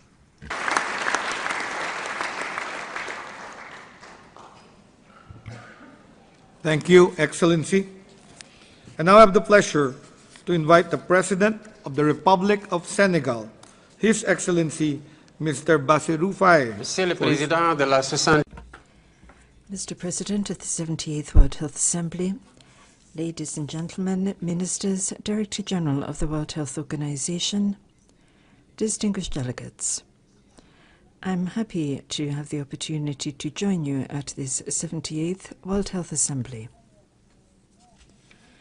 I would like to offer my warmest congratulations to Dr. Tedros and to his staff for the hard work they do every day in the service of global public health. Ladies and gentlemen, our recent painful experience with the COVID-19 pandemic and our fights against other diseases of global concern prove that health emergencies are now more or less permanent. Therefore, health has to remain at the heart of government policy. We are all equally vulnerable in the face of diseases that sweep across political borders, and that goes for all of us, whatever the economic and social level of development of our countries. We need each other. Our collective salvation lies in cooperation, not in the pursuit of narrow-minded national interest. It is therefore essential that we pool our resources, that we invest in research, that we engage in innovation and develop our infrastructure so as to ensure that we can build sustainable, resilient, and equitable health systems. We have undertaken ambitious reforms, developed priority programs, and strengthened our health infrastructure in precisely that spirit of partnership. Today, Senegal's National Pharmaceutical Regulatory Authority has achieved maturity level 3, and we have WHO certification for a Type 2 medical emergency response team. That means that we can respond effectively to health crises, not only in Senegal, but beyond Senegal's frontiers too. These achievements are a major step inter alia towards local production of medicines and drugs, universal health coverage, and achieving health sovereignty. This progress is the fruit of a solid partnership with WHO and with other technical and financial partners and backers. If it is to help countries to further develop their health systems, then WHO needs to be properly funded. Health is a global public good, and therefore the organization's member states must guarantee that it has sustainable financing. On this point, I urge international solidarity and cooperation to provide sustainable support for this investment cycle. It will be a major key to improving global health security. Furthermore, access to more sustainable financing mechanisms will speed up the process of transforming and overhauling our health systems by allowing us to make large investment in advanced technological innovations such as digitalization, telemedicine, and artificial intelligence. On behalf of my country, Senegal, I would like to reiterate our commitment to work with WHO and all other nations to build a future where health for all isn't just a dream any longer, but something that everybody can live and enjoy every day.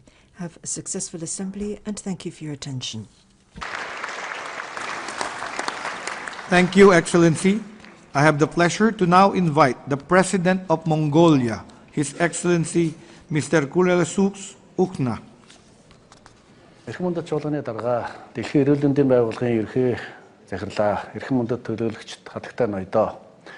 Хүндрэлтэн бидний хамгийн эрхэм баялаг болох мэндийн асуудлыг хилцэхээр Warm greetings from Mongolia, the land of eternal blue skies and rich history, to all of you gathered here from around the world to discuss one of humanity's most precious values, health. I wish you great success in the work. The COVID-19 global pandemic has clearly demonstrated the critical importance of being prepared for future pandemics, implementing preventive measures, responding effectively, and building resilience.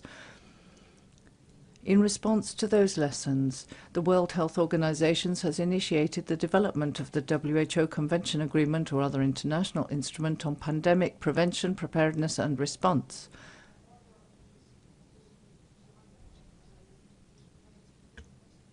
And has established an intergovernmental negotiating mechanism. I extend my deep appreciation to the leadership and staff of the World Health Organization, as well as the member states and all those who have actively contributed over the past 3 years to bring this important effort to the agenda of today's Assembly.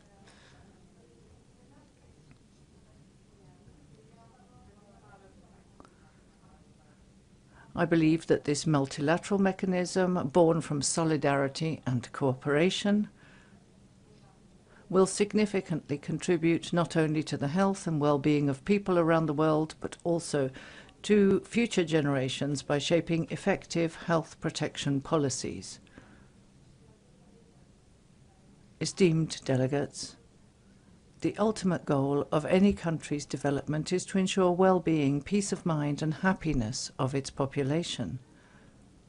The physical and mental health of citizens is one of the most vital indicators of a nation's social progress and constitutes a fundamental national asset. We Mongolians have long believed in the wisdom that a sound mind resides in a healthy body. Since 2022, Mongolia has been implementing a national movement called Healthy Mongolian, aimed at ensuring the health and well-being of our citizens and their families. This movement consists of four main components: healthy eating, healthy behavior, health education, and public physical activity. Our overarching goal is to prioritize illness prevention rather than merely cure. We aim to shift from curative measures to preventive approaches to promote access to nutritious food, encourage exercise and healthy lifestyles, and enhance health literacy. Esteemed delegates, since joining the World Health Organization in 1962, Mongolia has consistently supported and actively collaborated with the organization. Over the past 6 decades, the WHO's technical support and policy recommendations have positively impacted the quality of life of Mongolian citizens and have been vital in helping Mongolia navigate the COVID-19 pandemic crisis with minimal losses. In this era marked by increasing multilateral cooperation, the active participation of each member state is essential to reinforce the role of the WHO and expand its operational scope. In Mongolia, we believe that the power of a crowd is important. I'm pleased to share that Mongolia has made a monetary donation to help address the funding challenges currently faced by the organization. We reaffirm our commitment to continue providing support within our means. Finally, I call on all member states to fully support the WHO's mission and join hands for the health and well-being of all humanity. Thank you for your attention.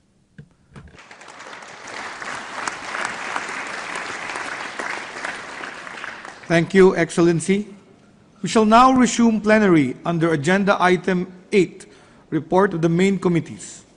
It is my great pleasure to invite the Director General of the World Health Organization, Dr. Tedros, to give his remarks.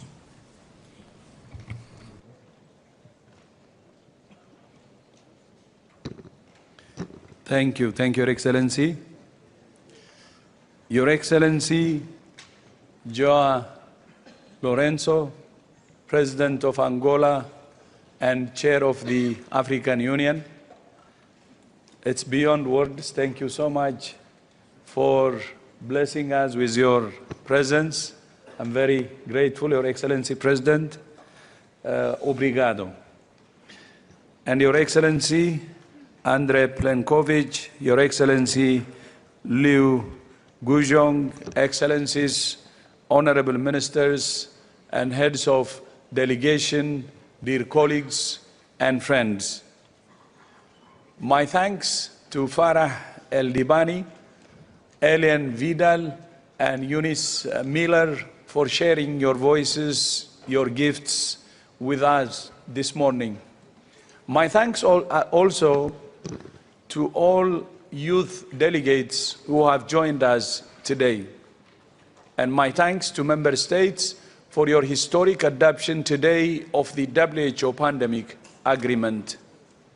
One of the first major speeches I gave after my election as Director General at this Assembly 8 years ago was at an event at Columbia University in New York. The subject I was asked to address was whether 100 years since the 1918 influenza pandemic, the world was ready for the next one. That pandemic erupted during the First World War And although it killed more people than the war itself, it was quickly forgotten and its lessons went unheeded. I said then that a devastating epidemic could start in any country at any time and kill millions of people because we're not prepared.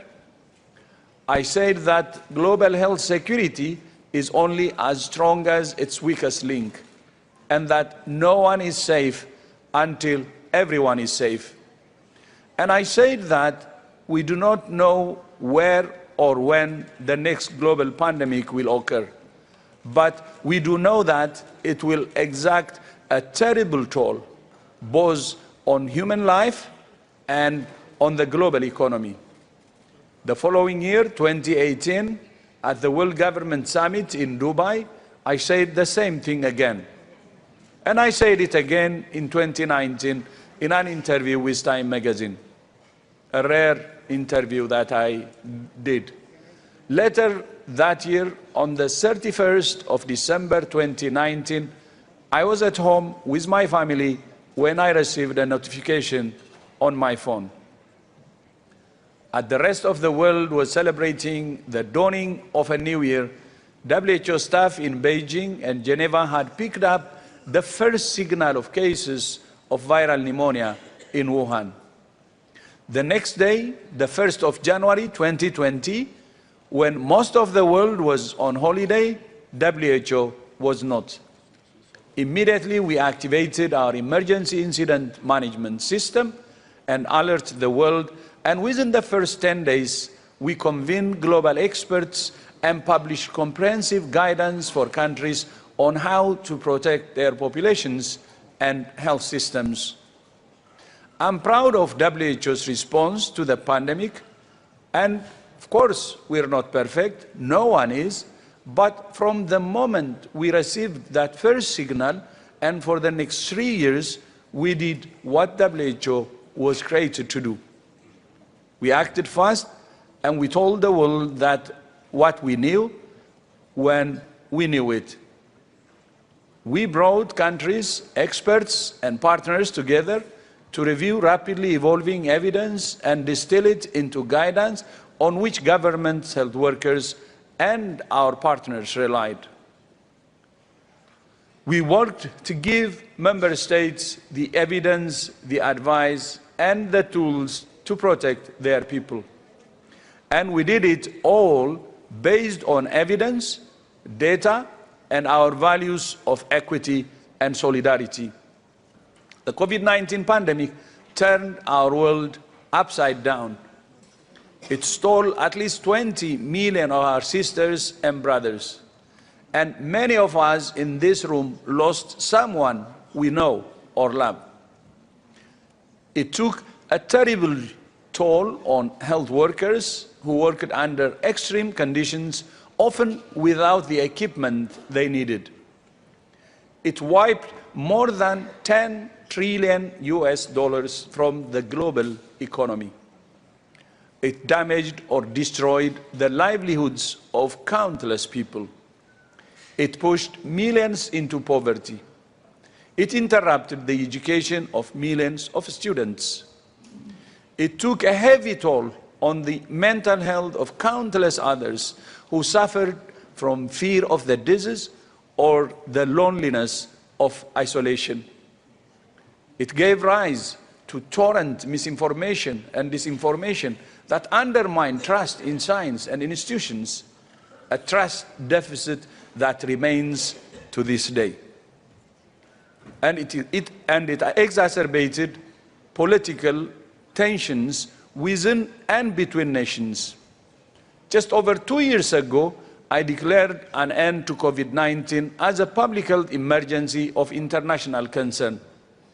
The crisis has passed, but the scars remain. Millions of people continue to suffer from the lingering effects of long COVID, and the social, economic, and political aftershocks continue. The pandemic has ended, but we still don't know how it started. Understanding how it did remains important, both as a scientific imperative and as a moral imperative for the sake of those who lost their lives. We must not forget the painful lessons that COVID-19 taught us. We must learn from them, and together that's what we have done in 10 ways. First, financing. COVID-19 showed us that financing for pandemic prevention, preparedness and response in lower-income countries was woefully inadequate. So with the World Bank, WHO established the Pandemic Fund in 2022 to support capacity building in lower-income countries.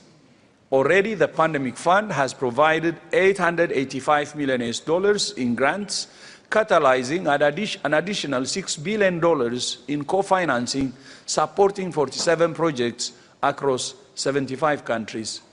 Second lesson is intelligence.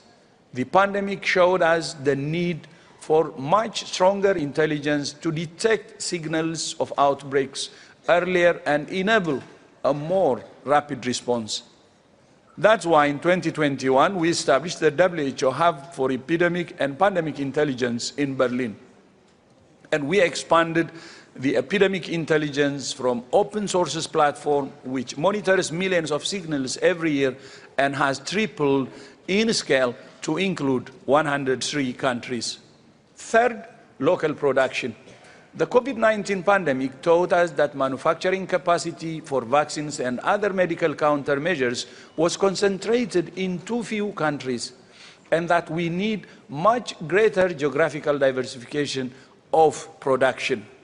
So in 2021, we launched the mRNA Technology Transfer Program based in South Africa, which is now sharing technology with a network of 15 partner countries globally. And we also established the Biomanufacturing Workforce Training Initiative, including Global Training Hub in the Republic of Korea, which has helped to train over 7,000 participants in biomanufacturing. Fourth, access. The COVID-19 pandemic exposed vast inequities in access to vaccines and showed the need for a mechanism to coordinate equitable sharing of vaccines, therapeutics, diagnostics, and other tools. So in 2020, with a consortium of partners, we established the Access to COVID-19 Tools Accelerator and COVAX, which distributed almost 2 billion free doses of vaccine to 146 countries. In lower-income countries, COVAX represented 75% of vaccine supply, saving an estimated 2.7 million lives. Building on the lessons learned from ACT-A and COVAX, we established the Interim Medical Countermeasures Network in 2023, which has helped to coordinate access to vaccines against Mpox. And fifth, supply chains. The pandemic highlighted gaps and inefficiencies in supply chains for life-saving medical products in emergency situations. So together with our partners, we expanded and optimized our supply chains to ensure urgently needed supplies get to where they're needed on time, every time. 6, sample sharing. This is pathogen sample sharing. The pandemic highlighted the need for a mechanism that enables countries to share samples and sequences of pathogens to facilitate research and development. So with the support of the Swiss Confederation, we established the BioHub, which is facilitating the sharing of pathogens with epidemic and pandemic potential. And the Research and Development Blueprint for Epidemics and Pandemics is managing collaborative open research consortia for 12 families of pathogens involving over 5,000 scientists to drive R&D and identify gaps in countermeasures. 7th, rapid deployment. The pandemic highlighted the need for an international system to coordinate the rapid deployment of experts to respond to emergencies nationally, regionally, and globally. So in 2023, we established the Global Health Emergency Corps, which just last month ran a two-day simulation called Exercise Polaris with 350 experts from 15 countries. 8. The IHR COVID-19 exposed limitations in the international health regulations. So you negotiated and adapted a package of amendments to strengthen them. And 9, UHPR. It highlighted the need for increased accountability, so we created the Universal Health and Preparedness Review, a peer review mechanism. And 10th, and the last one, the pandemic showed us that pathogens don't carry passports, viruses don't need visas, and bugs don't respect borders. For everything that makes us different, we're one species, sharing the same planet, the same DNA, and the same vulnerabilities. A shared threat demands a shared response. And so in 2021, you, the member states, made the historic decision to negotiate a new legally binding agreement on pandemic prevention, preparedness, and response. Last night, you approved it. 124 member states voted in favor and none against. We recognize that 11 countries abstained, and we hope that all member states will continue to work together to address the concerns that some of you have. And this morning, you adopted it. There are many people who have helped to bring us to this point, too many to name. But I would especially like to thank 3 people who first proposed and drove the idea. His Excellency Kais Saied, the President of Tunisia, who proposed the idea in a phone call in April 2020. And the late President of Chile, His Excellency Sebastián Piñera. And His Excellency Charles Michel, former President of the European Council. I also thank the co-chairs of the intergovernmental negotiating body who have guided us throughout this process. Ambassador Anne-Claire Amprou of France, Precious Matsoso of South Africa, and former co-chair Roland Dries of the Netherlands. I also thank our vice-chairs, Ambassador Tovar of Brazil, Ambassador Ramadan of Egypt, Dr. Viroj of Thailand, Ms. Flair Davis of Australia, and our former vice-chairs, Ambassador Ahmed Salama of Egypt, Ambassador Honsi Kozo of Japan, and Mr. Kazuho Taguchi, also of Japan. And I thank my colleagues in the WHO Secretariat who have worked tirelessly to support this process over the past few years. My Deputy Director General, Dr. Mike Ryan, Dr. Jawan Bahjur, and the many colleagues who supported them. Over the past 3.5 years, you have engaged in very tough negotiations. Sometimes the disagreements were sharp, the discussions heated, and the frustration evident. Sometimes it seemed the distance between you might be too great to overcome. There were those who said you would not succeed, could not succeed, and who did not want you to succeed. But you kept your eyes on the prize and did not stop until you had achieved it. You didn't want to give up on this very important prize. Step by step, you moved from red lines to green text, from entrenched positions to landing zones, and from contradiction to compromise, convergence, and consensus. You began your work in the middle of one crisis And you have reached this milestone in the middle of another. And today, we celebrate. Today, you have sent a loud message that multilateralism not only works, but is the only way to find shared solutions to shared threats. Let's not understate what you have achieved. You have made the world a safer place. I repeat, a safer place.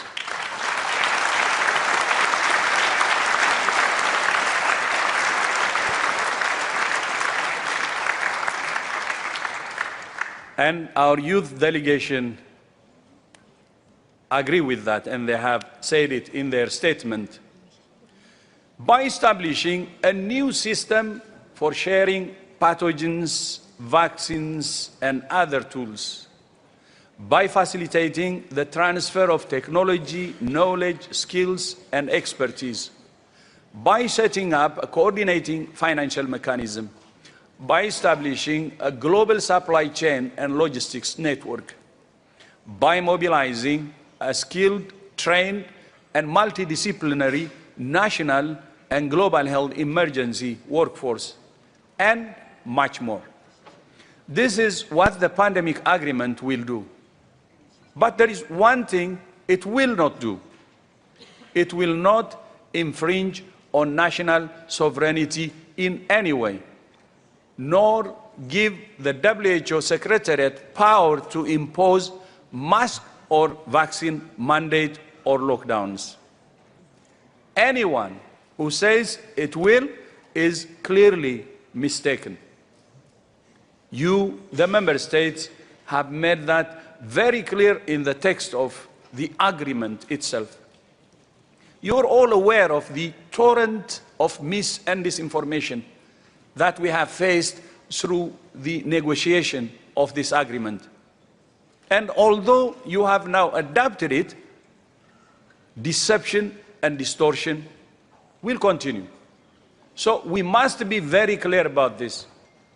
The pandemic agreement has been negotiated by countries, for countries, and will be implemented in countries in accordance with their own national laws. Nobody knows this more than you. It doesn't belong to me or to my colleagues in the WHO Secretariat. It belongs to you, the nations of the world, and through you to your people. And of course, although today we celebrate reaching a major milestone, it's not the end of our journey. We have not yet reached our final destination. In the coming weeks and months, you will begin the process of negotiating the annex on the pathogen access and benefit sharing mechanism, PABS.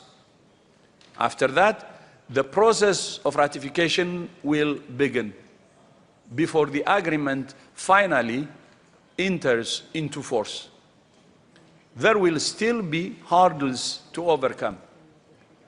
But having seen the commitment that got you this far, I have every confidence that you will go the rest of the way.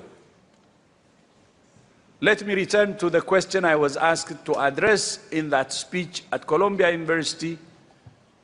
Is the world prepared for the next pandemic? By the way, people ask me this question now many times. Many people who meet me say, are we prepared? My answer, we can never be prepared enough. There is always more we can do. But are we better prepared now than we were when COVID-19 struck 5 years ago? My answer, absolutely. With this agreement, we're better prepared for a pandemic than any generation in history. And that's true. And all the 10 things which I have outlined earlier. While negotiating the pandemic agreement, we have been building the 9 things which I have outlined. because we learned, the world learned from the challenges of COVID. Failure will always be there. But the key is, have we learned our lessons? I think we did, and that's why we're doing the 10 things. The most important being the 10th one, which is the pandemic agreement. Excellencies, Mr. President, João Lorenzo, honorable ministers, dear colleagues and friends. Since 1948, the nations of the world have gathered at the World Health Assembly to discuss common health threats and to find a common path forward. There have been many historic moments. In 1969, the Assembly adopted the international health regulations. In 1974, it approved the expanded program on immunization that has saved millions of kids.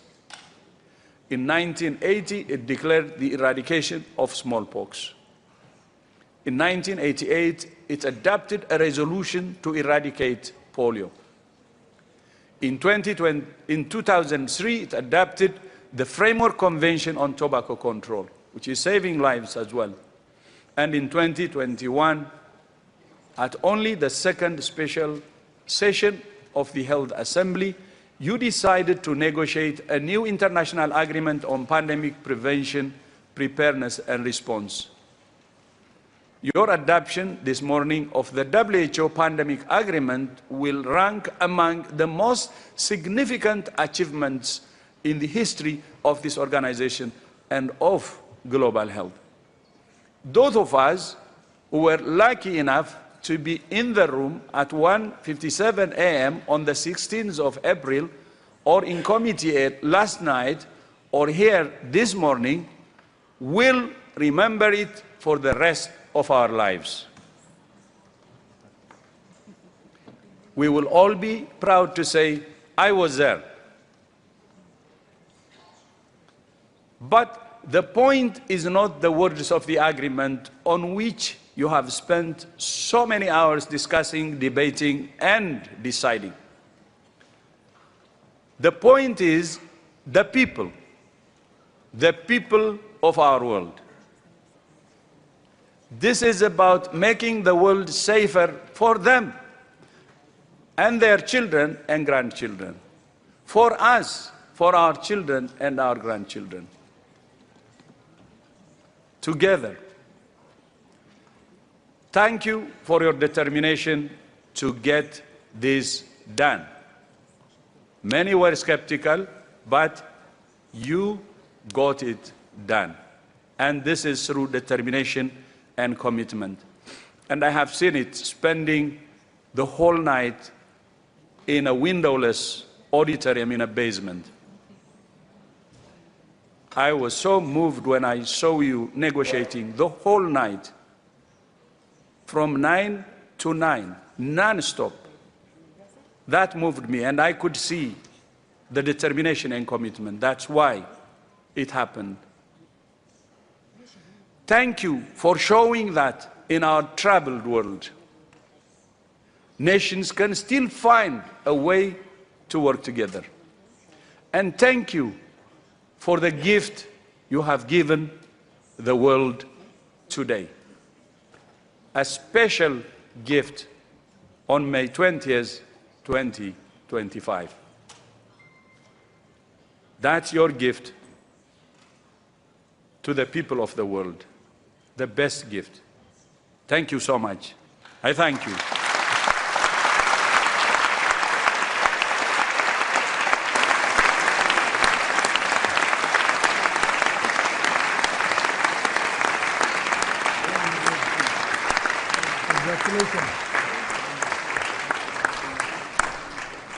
Thank you, Director General Dr. Tedros. I would like to invite the high-level guests to join me and the DG in front of the podium for a group photo with the delegates. I invite all delegates to stand for this photo.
Where's it? I'll suspend it. I correct. I'm supposed to.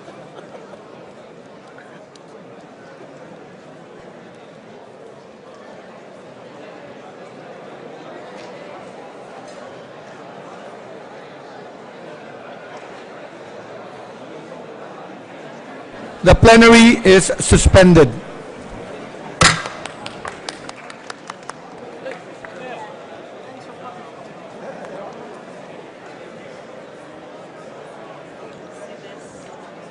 Correction. Let us now suspend this item, and we will return to the statements from our high-level speakers. Please take your seats. I now have the pleasure to invite the President of the United Republic of Tanzania, Her Excellency Ms. Samia Hassan, for her remarks. Your Excellency, Chair of the World Health Assembly, WHO Director General, distinguished delegates, ladies and gentlemen, it is an honor to address this historic assembly to renew our shared commitment to health as a human right and key foundation to sustainable development. With the enduring support from WHO, United Republic of Tanzania continues to make great strides in the health sector, particularly in public health and pharmaceutical governance. In 2018, Tanzania Medicines and Medical Devices Authority became the first national regulatory authority in Africa to be recognized by WHO to have achieved maturity level 3. This is a right path on achieving pharmaceutical sovereignty in Africa and strengthening our collective initiative to ensure access to safe, effective, quality-assured medicine and health technologies towards universal health coverage. Additionally, our primary healthcare services expanded from 6,790 facilities in 2014 to 11,275 in 2025, translating to 78% of the population accessing healthcare within 5 kilometers. Furthermore, health centers providing emergency surgery, including cesarean sections, have increased from 107 in 2015 to 577 in 2024. All these efforts led to reduction of maternal mortality rate from 556 deaths per 100,000 live births in 2015 to 104 deaths in 2022. Other strides made are in the reduction of harmful practices such as female genital mutilation from 10% in 2015 to 8% in 2022, reducing complications of pregnancy and childbirth.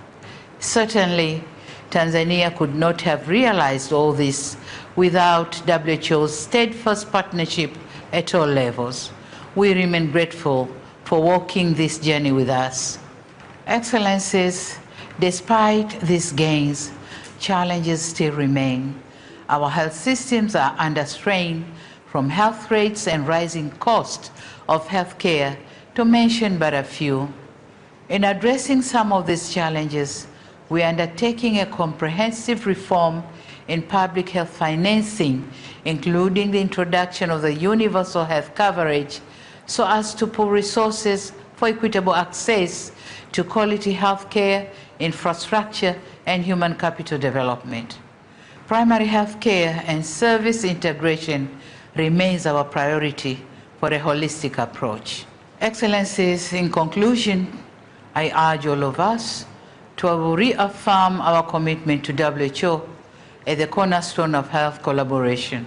United we stand, divided we fall, and in this regard, we must garner all our efforts to build a world with better health security. We must ensure no one is left behind. Wishing you a successful assembly, and I thank you so much.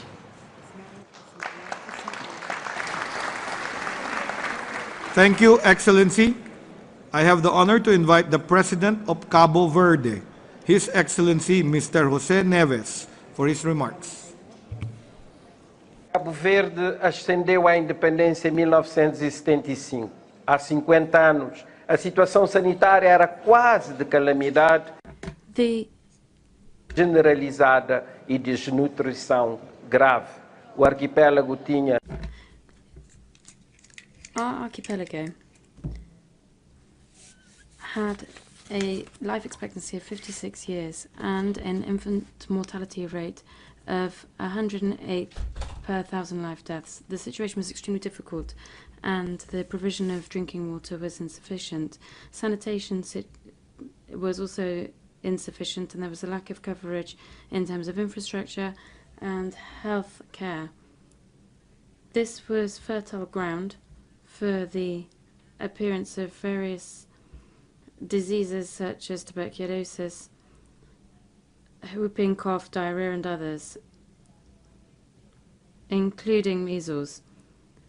In the face of this situation, the authorities set up priorities such as health infrastructure and the fight against poverty. Cabo Verde was part of the WHO in the year after it was created, with a first agreement in order to create fruitful production through strong presence of our country at the WHO.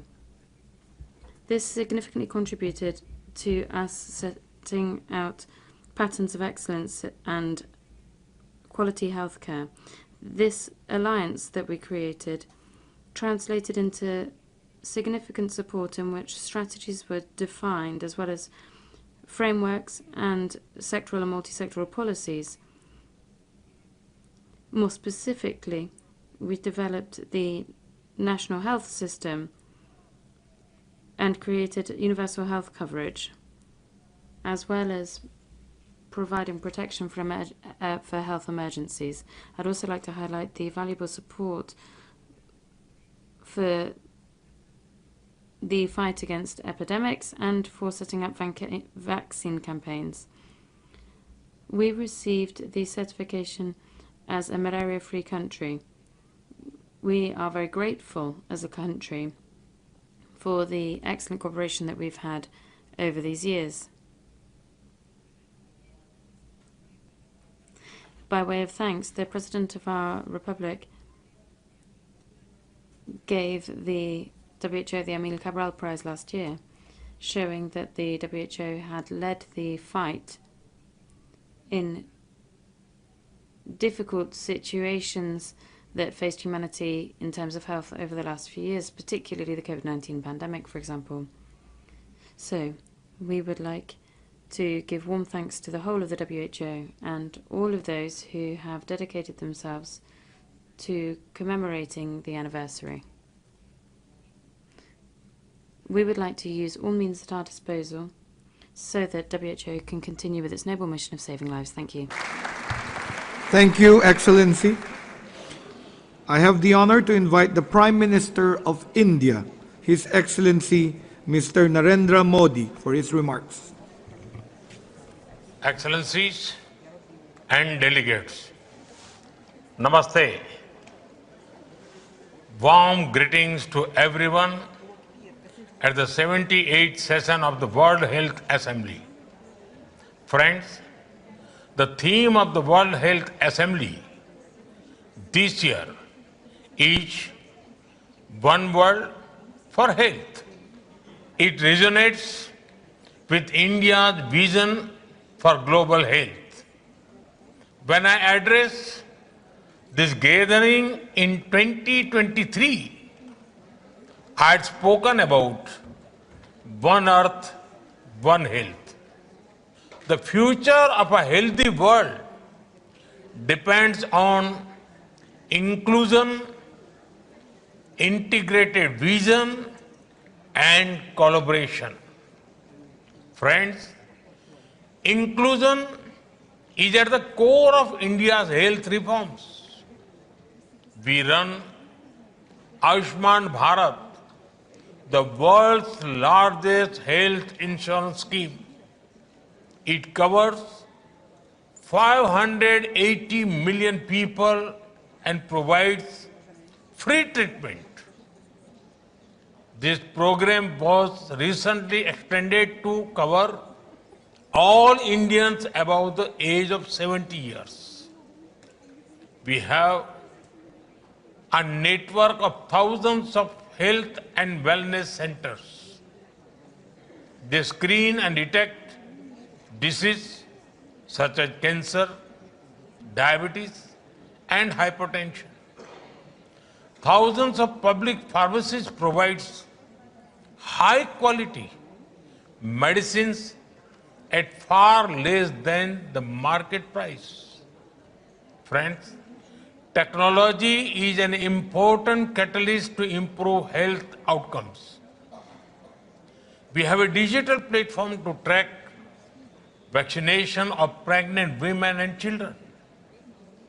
Billions of people have a unique digital health identity. It is helping us integrate benefits, insurance, records, and information. With telemedicine, nobody is too far from a doctor. Our free telemedicine service has enabled over 340 million consultations. Friends, due to our initiatives, there has been a heartening development.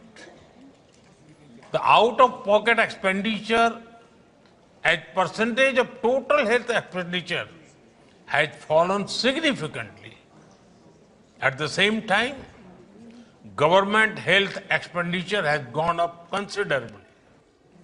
Friends, the health of the world depends on how well we care for the most vulnerable. The global south is particularly impacted by health challenges. India's approach offers replicable, scalable, and sustainable models. We would be happy to share our learnings and best practices with the world, especially the global south. Friends, in June, the 11th International Day of Yoga is coming up. This year, the theme is Yoga for One Earth, One Health. Being from the nation which gave yoga to the world, I invite all countries to participate. Friends, I congratulate the WHO and all member states on the successful negotiations of the INB Treaty. It is a shared commitment to fight future pandemics with greater cooperation. While building a healthy planet, let us ensure that no one is left behind. Let me close with a timeless prayer from the Vedas. Sarve bhavantu sukhinah, sarve santu niramaya, sarve bhadrani pashyantu, ma kaschid dukh bhag bhaved. Thousands of years ago, our sages prayed that everyone should be healthy, happy, and free from disease. May this vision unite the world. Thank you.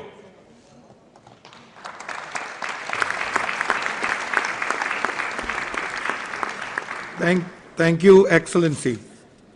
I have the honor to invite the Prime Minister of Norway, His Excellency, Mr. Jonas Gahr Store, for his remarks. Excellencies, ladies and gentlemen, and dear friends, in times of political and financial uncertainty, this 78th World Health Assembly is an opportunity to demonstrate the continuing importance of this extraordinary fine organization, the World Health Organization. Norway was a founding member of WHO and has been and continues to be a staunch supporter of the organization and its critically important mandate. I have personally a strong commitment to this organization, having had the privilege of serving as Chief of Staff to former DG, Director General, Dr. Gro Harlem Brundtland, some 25 years ago.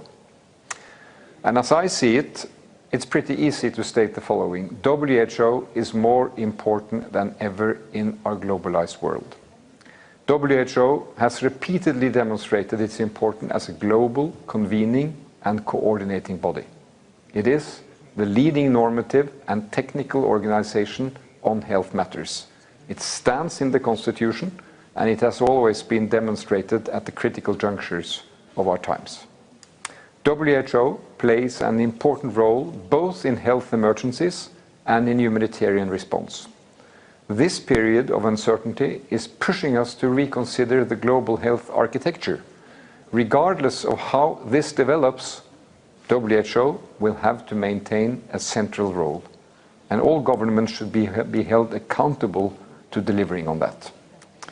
So from Norway's point of view, it's our ambition that WHO comes out of this crisis stronger and more resilient, sustainably financed, and more efficient, transparent, and accountable. I know this is complicated with leading nations pulling out, but we have to continue our work. And I would like to applaud the efforts of WHO Secretariat, with the strong leadership of DG, Dr. Tedros, to deliver a realistic budget and a bold revised structure. Hasn't been easy, but you have been working well on it. We, the member states, need to do our part. It's our responsibility to assure sustainable financing, including by increasing assessed contributions, because this is crucial in order to safeguard the core mandate of the organization and to assure a WHO fit for the future. Supporting WHO is a collective responsibility and for the mutual benefit of all its member states. Progress in the negotiations for a pandemic agreement demonstrates that we can work together and make meaningful steps towards better health preparedness for all. Let that be a beacon of light guiding us in the time to come. So to all of you working for World Health, in small local communities, in large hospitals, in research, and across the whole web of health in the world, this year's World Health Assembly is there to thank you, to underline the importance of the work you are doing, and to show politically that we take responsibility for the futures. There are some countries, again, pulling out, not taking that shared responsibility. That cannot make the rest of us stop and look in another direction. We have to move on, and thank you for being committed, and thank you for doing that critically important work for humanity.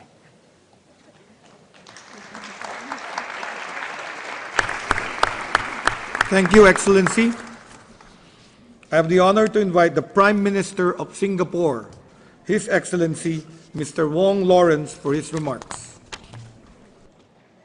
Excellencies, distinguished delegates, ladies and gentlemen.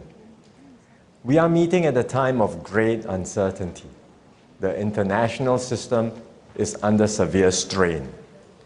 The COVID-19 pandemic is behind us, but the risk to global health persists, and the need for coordinated action has never been greater.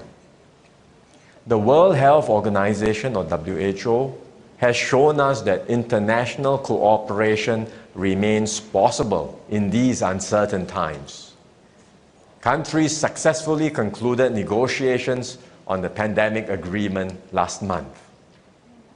This historic agreement aims to improve how the world prepares for and responds to future pandemics. Despite deep differences, countries managed to reach consensus after 3 years of tough negotiations through sustained diplomacy.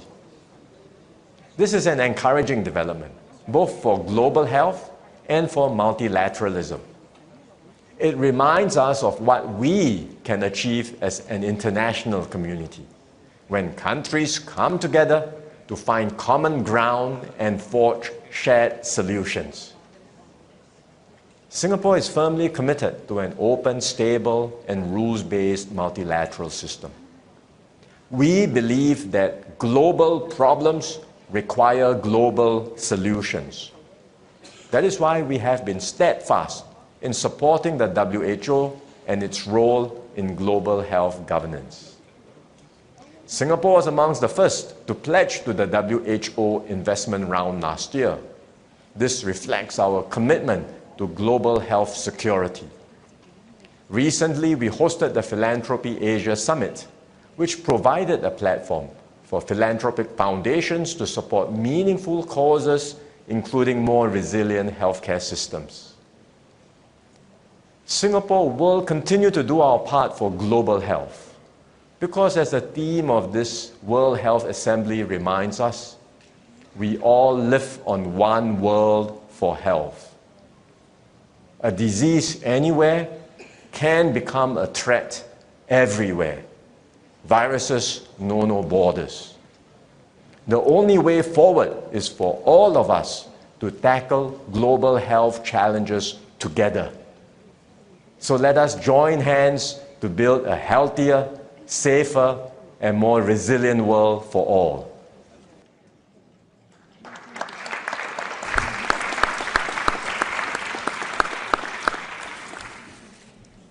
Thank you, Excellency. I have the honor to invite the Prime Minister of Lao People's Democratic Republic, His Excellency, Mr. Soneksai Sifadoni, for his remarks. สบายดีขอแสดงความนับถือมายังบรรดาท่านรัฐมนตรีผู้อำนวยการใหญ่องค์การอนามัยโลกในบรรดาแขกผู้มีเกียรติทุกท่านข้าพเจ้ารู้สึกเป็นเกียรติที่ได้มีโอกาสมีความเห็นในกองประชุมสมัชชาใหญ่ขององค์การอนามัยโลกครั้งที่78ในมื้อนี้การระบาดของพยาธิโควิด -19 ที่ผ่านมาถือเป็นระยะเวลาที่ยุ่งยากสมควรแต่ในขณะเดียวกันเหตุการณ์ดังกล่าวได้เฮ็ดให้พวกเราเห็นถึงความ While a dark time, the COVID-19 pandemic, as has often been said, without health we have nothing. Our country joined the World Health Organization in 1950. WHO became the first United Nations agency to establish an in-country office, taking place in 1962.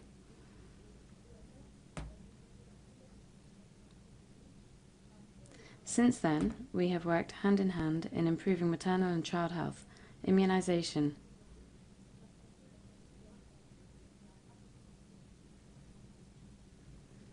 communicable disease control, quality of care, capacity building for our health workforce.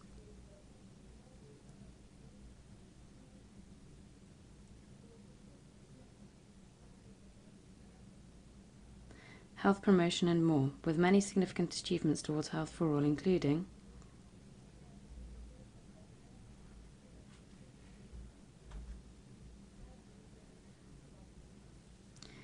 in the early 1980s, oral polio vaccines were introduced. And in 2000, the disease was eliminated. We have eliminated trachoma in 2017 and lymphatic filariasis in 2023. Similarly, the threat of malaria has almost been eliminated, with less than 350 cases in 2024.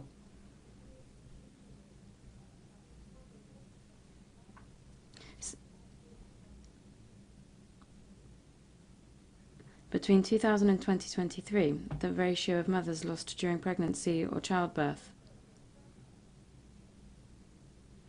has fallen by over 80%, one of the fastest declines globally.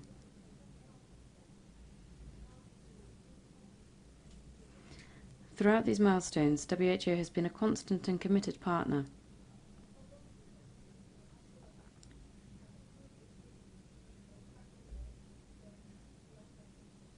We could not have achieved these results without WHO. Lao PDR has a great deal of effort ahead and many more milestones to achieve, particularly implementing the Health Sector Development Plan to achieve universal health coverage,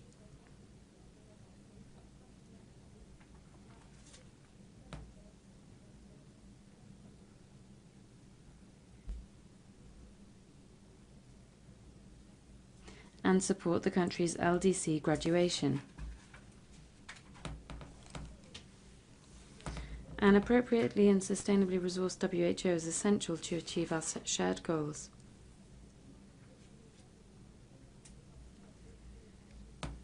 Not just for countries like Lao PDR, but for the world. While tools like the Pandemic Accord are a demonstration of WHO's unique value to help us get there. Excellencies, Lao PDR is a proud member of WHO. And on behalf of the government of Lao PDR, health officials, healthcare workers and communities, I thank WHO and development partners for their immense support in the health sector of Lao PDR.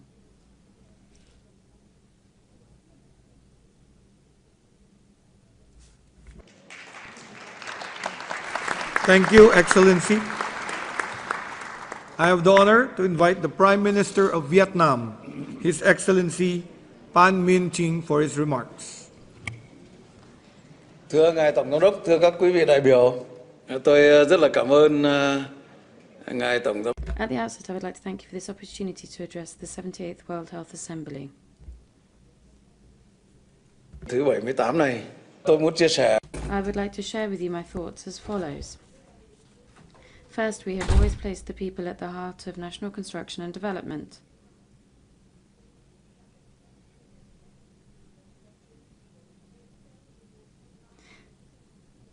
Deeming them as the best resource and driver for growth. Therefore, Vietnam has long given priority to endeavours concerning human development, under the principle that the people constitute the most important asset for society, and health is the most important asset of the people. Investment in the people and their well-being means investment in development. And we spare no effort in making such investment, striving to the best of our capability and available resources for healthcare and human development.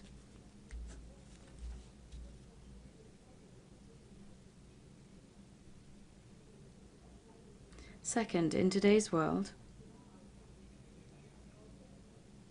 issues concerning healthcare or the people are global, whole of population and comprehensive in nature.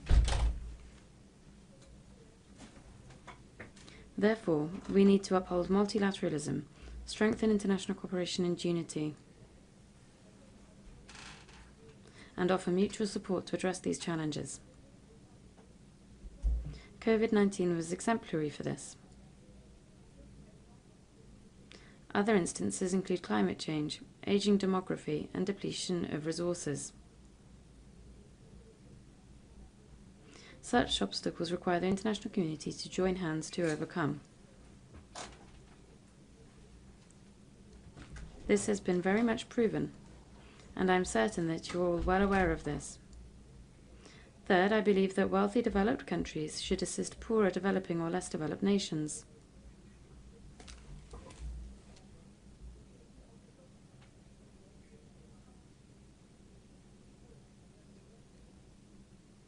In terms of science, technology, capital and manufacturing capacity.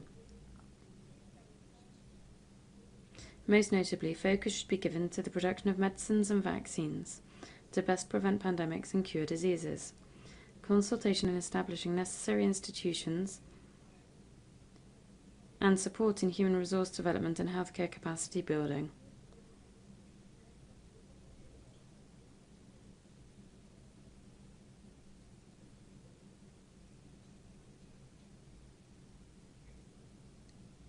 We hope that such assistance will continue to be provided in a more robust, altruistic, and effective manner going forward.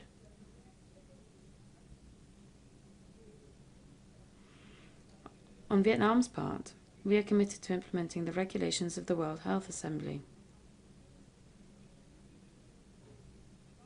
particularly the decisions made at this 78th Assembly.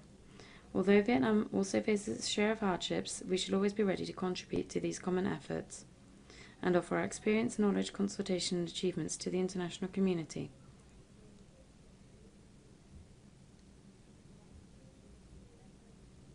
We will also continue to adhere to the warnings of the WHO and the World Health Assembly.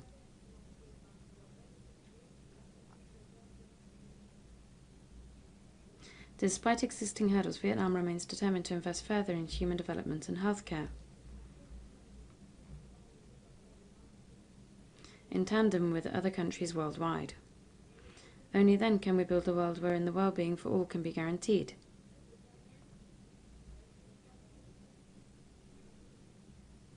And foster greater strength in promoting human development and protecting the lawful and legitimate rights and interests of the people to health, life, freedom and happiness.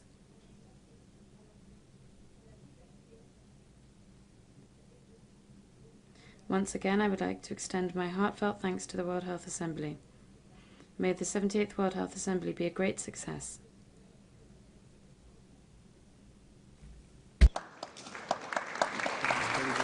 Thank you, Excellency.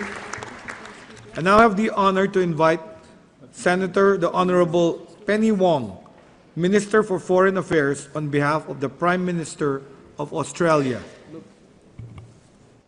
Excellencies, Director General Dr. Tedros, distinguished colleagues, I am honoured to join you from Australia to celebrate this historic achievement. In 2020, COVID-19 caused widespread devastation with loss of lives and livelihoods across the globe. The pandemic reshaped our lives, our countries, our economies, and our world. But while we were all impacted, it was the poorest and most disadvantaged who were hit the hardest and who paid the highest price. COVID-19 crystallised in the starkest of terms what we already know to be true. Global challenges require collective action.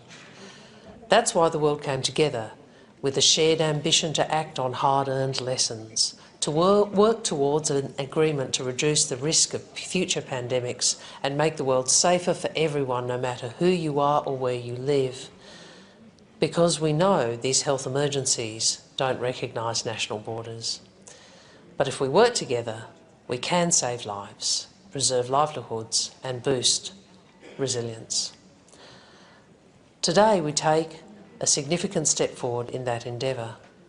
We recognise the importance of collaborating across sectors at national, regional and international levels, including working in an integrated way to address risks to human health, animal health and environmental health. And we agree to take concrete action collectively to strengthen pandemic prevention, preparedness and response. Adopting this agreement not only affirms our shared commitment to action, guided by principles of equity, it also demonstrates the value of the international community working together to find solutions to shared global challenges. Australia is proud to have served as the Vice Chair of the Intergovernmental Negotiating Body for the Pandemic Agreement, representing our diverse Western Pacific region, and I commend all negotiators for their hard work. I also thank Director General Tedros, World Health Organization staff and UN and civil society colleagues and other stakeholders for your support and contribution to this agreement. Let's continue to move forward together to make our world safer and healthier for all.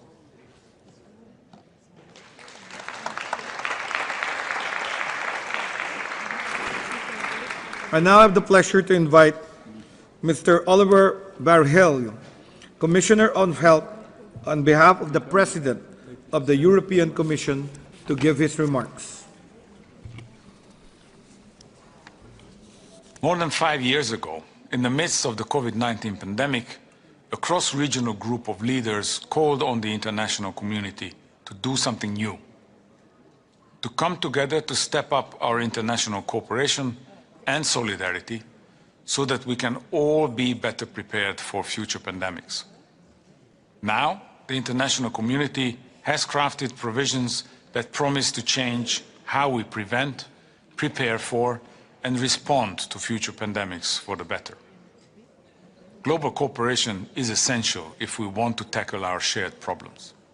Pandemics know no borders. Fighting them means working together. Combating serious cross-border threats to health is essential, both at regional and international level. It protects the lives of our citizens and the prosperity and stability of our societies. The pandemic agreement has a broad scope. It ranges from upstream prevention, surveillance of environmental drivers and animal health, all the way to managing the supply chain of pandemic-related health products. If we achieve all this and strengthen domestic healthcare systems, we will have a more robust international framework for preparedness and response, in full respect to the health policy competencies and responsibilities of individual EU member states. I'm sure that the cooperative spirit of the negotiating parties will continue and grow as we negotiate the remaining part of the agreement. The European Union will remain at the forefront of efforts to support international cooperation on global health.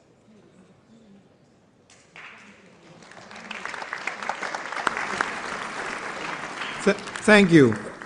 At this point, I am informed that the Director General would like to recognize the contribution of two outstanding individuals for their exceptional endeavor and commitment to advancing global health. Dr. Tedros, you have the floor.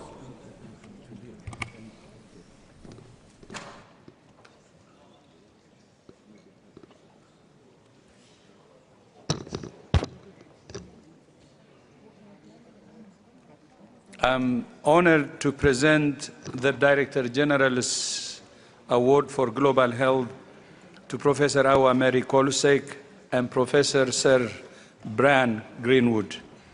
Their invaluable contributions have helped to alleviate the burden of malaria and other vaccine-preventable diseases and to build sustainable health system capacity in Africa. While serving as Senegal's Minister of Health, Professor Awa Mary Kolsek led landmark reforms, expanded universal access to care, and integrated disease control program. In addition to making significant contributions to scientific literature, Professor Kolsek was the Executive Director of the Rollback Malaria Partnership, leading efforts to accelerate malaria interventions in low-income countries. Professor Kolsek has played numerous other critical roles in the global health architecture, including in technical advisory roles with WHO. So such a great honor to invite Awa, my sister, to the podium to receive the award.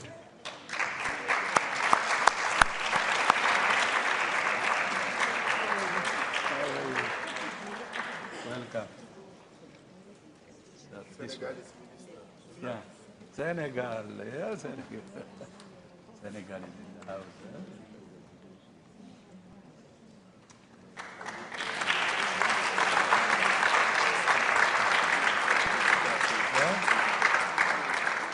Thank you. You know, we work. Thank you. So, yeah, thank you. Congratulations. Yes, please. One more. Yes. Merci beaucoup. C'est bon? Merci beaucoup. Thank you very much, Director General, for this honor. Excellencies, ladies and gentlemen, dear friends, receiving this honorific prize before this august assembly today is, for me, a moment of profound emotion and sincere gratitude. I would like to warmly thank the World Health Organization for recognizing me with this prize. It doesn't recognize individual success, but a collective pathway of all those who I have had the honor to work with in favor of health in Senegal, in Africa, and throughout the world. As a doctor, a researcher, and a minister, a Senegalese person and a citizen of the world, that I have dedicated my life to the idea that health is a fundamental right and a fundamental necessity for human dignity. I've had the privilege of contributing to notable progress, but I've also borne witness to ongoing challenges and emerging emergencies, whether they be in terms of climate, demography, or technology.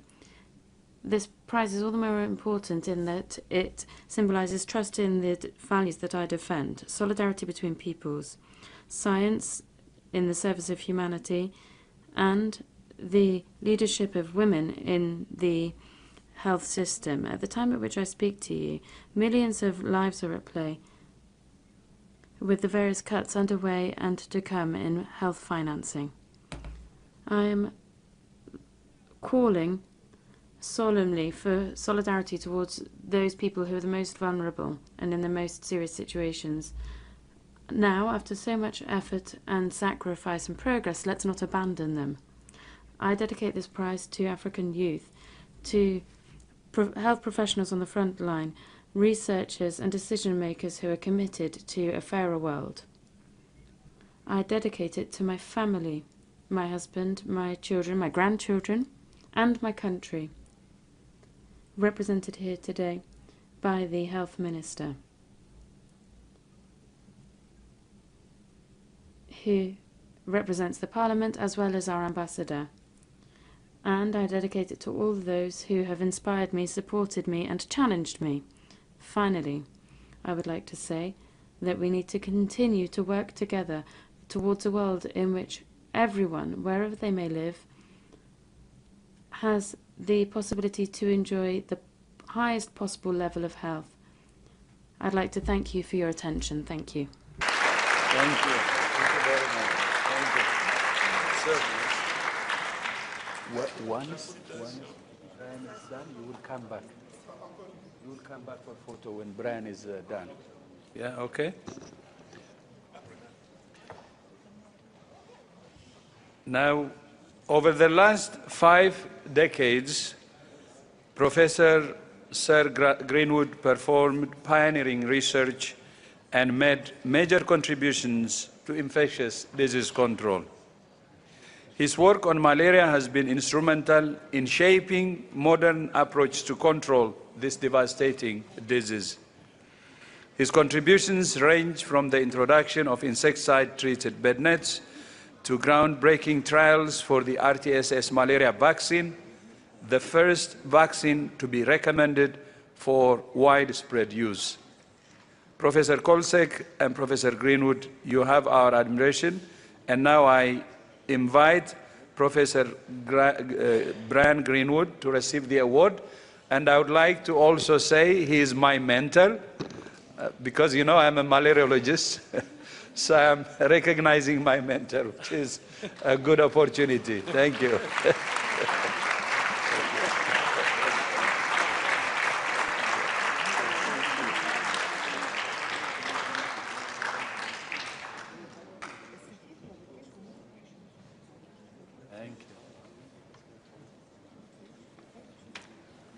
Also an LSHTM alumnus.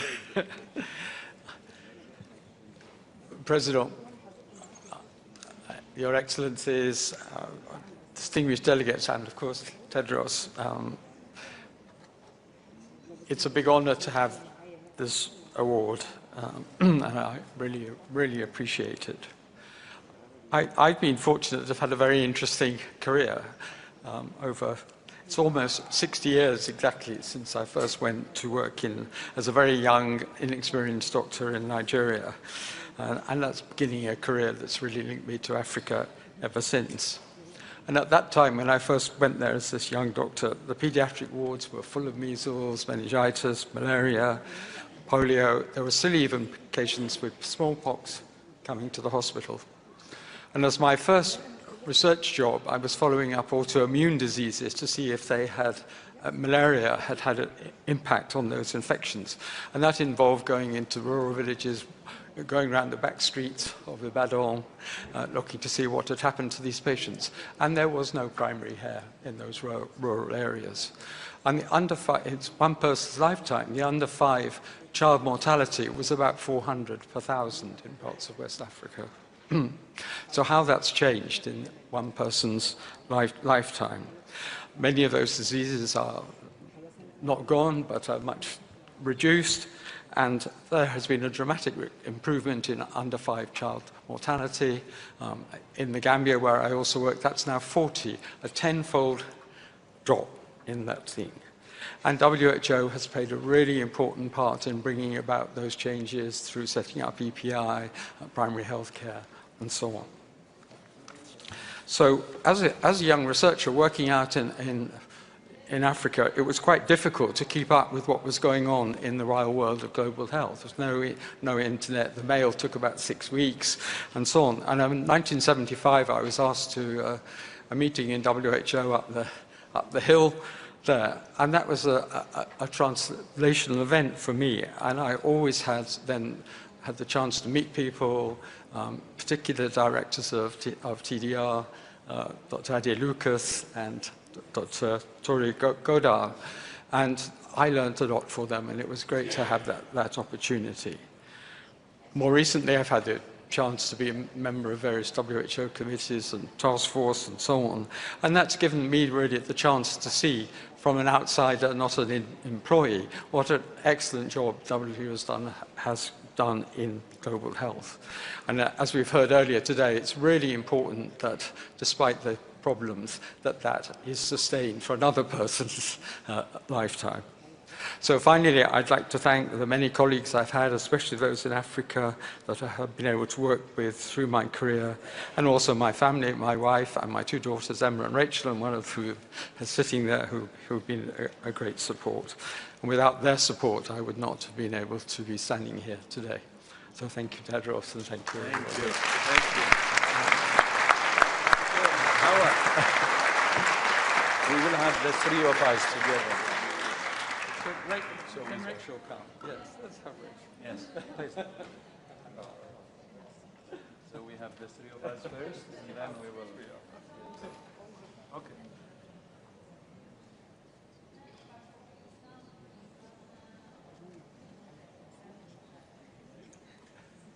Okay. So we can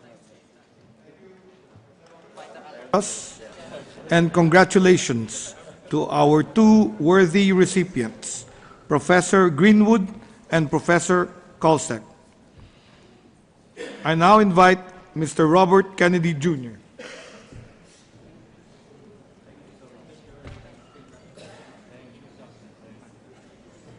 To my colleagues in public health, I'm Robert F. Kennedy Jr., the U.S. Health and Human Services Secretary.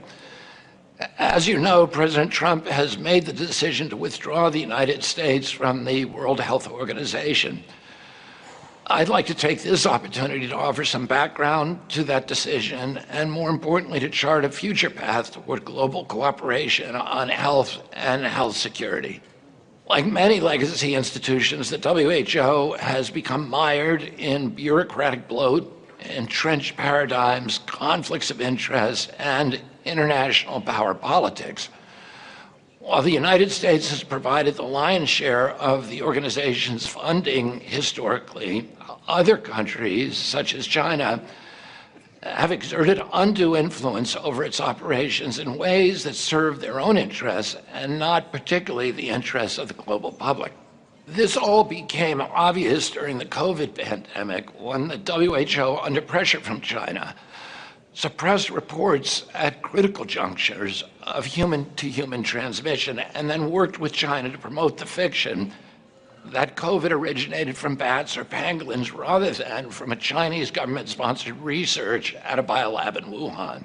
Not only has the WHO capitulated to political pressure from China, it's also failed to maintain an organization characterized by transparency and fair governance by and for its member states. The WHO often acts like it has forgotten that its members must remain accountable to their own citizens and not to transnational or corporate interests. Now, I believe that for the most part, the staff of the WHO are conscientious people who sincerely believe in what they're doing. And indeed, the WHO has, since its inception, accomplished important work, including the eradication of smallpox. Too often, though, WHO's priorities have increasingly reflected the biases and interests of corporate medicine. Too often, it has allowed political agendas like pushing harmful gender ideology to hijack its core mission. And too often, it has become the tool of politics and turned its back on promoting health and health security. Global cooperation on health is still critically important to President Trump and myself, but it isn't working very well under the WHO, as the failures of the COVID era demonstrate. The WHO has not even come to terms with its failures during COVID, let alone made significant reforms. Instead, it has doubled down with the pandemic agreement, which will lock in all of the dysfunctions of the WHO pandemic response. Well, we're not going to participate in that. We need to reboot the whole system, as we are doing in the United States. Here in the United States, we're going to continue to focus on infectious disease and pandemic preparedness. But we're also fundamentally shifting the priorities of our health agencies to focus on chronic diseases, which are prevalent in the United States. It's the chronic disease epidemic that is sickening our people and bankrupting our healthcare system. We're now pivoting to make our healthcare system more responsive to this reality. We're going to make healthcare in the United States serve the needs of the public instead of industry profit-taking. We're removing food dyes and other harmful additives from our food supply. We're investigating the causes of autism and other chronic diseases. We're seeking to reduce consumption of ultra-processed foods. And we're going to support lifestyle changes that will bolster the immune systems and transform the health of our people. Few of these efforts lend themselves easily to profits or serve established special interests. These changes can only occur through the kind of systemic overhaul that President Trump has brought to our country. We'd like to see a similar reordering of priorities on the global stage, especially considering the fact that through the leadership of the United States and funding from our country over the past 25 years, millions of global citizens have seen a reduction in premature death due to HIV, TB, and malaria. Let's return to the core focus of global health and global health security, back to reducing infectious disease burden and the spread of diseases of pandemic potential. I urge the world's health ministers and the WHO to take our withdrawal from the organization as a wake-up call. It isn't that President Trump and I have lost interest in international cooperation, not at all. We just want it to happen in a way that's fair and efficient and transparent for all the member states. We've already been in contact with like-minded countries, and we encourage others to consider joining us. We want to free international health cooperation from the straitjacket of political interference by corrupting influences of the pharmaceutical companies, of adversarial nations, and their NGO proxies. I would like to take this opportunity to invite my fellow health ministers around the world into a new era of cooperation. We don't have to suffer the limits of a moribund WHO. Let's create new institutions or revisit existing institutions that are lean, efficient, transparent, and accountable. Whether it's an emergency outbreak of an infectious disease or the pervasive rot of chronic conditions that have been overtaking not just America, but the whole world, we're ready to work with you. Thank you, and may God bless you, and let's all pray for the health of our children and our grandchildren. Produced by the U.S. Department of Health and Human Services.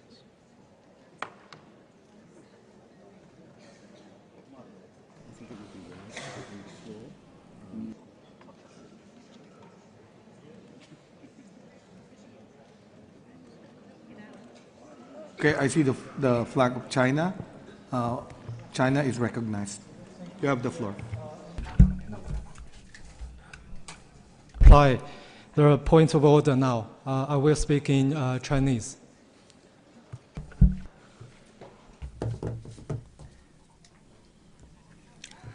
Mr. President, China would like to raise a point of order.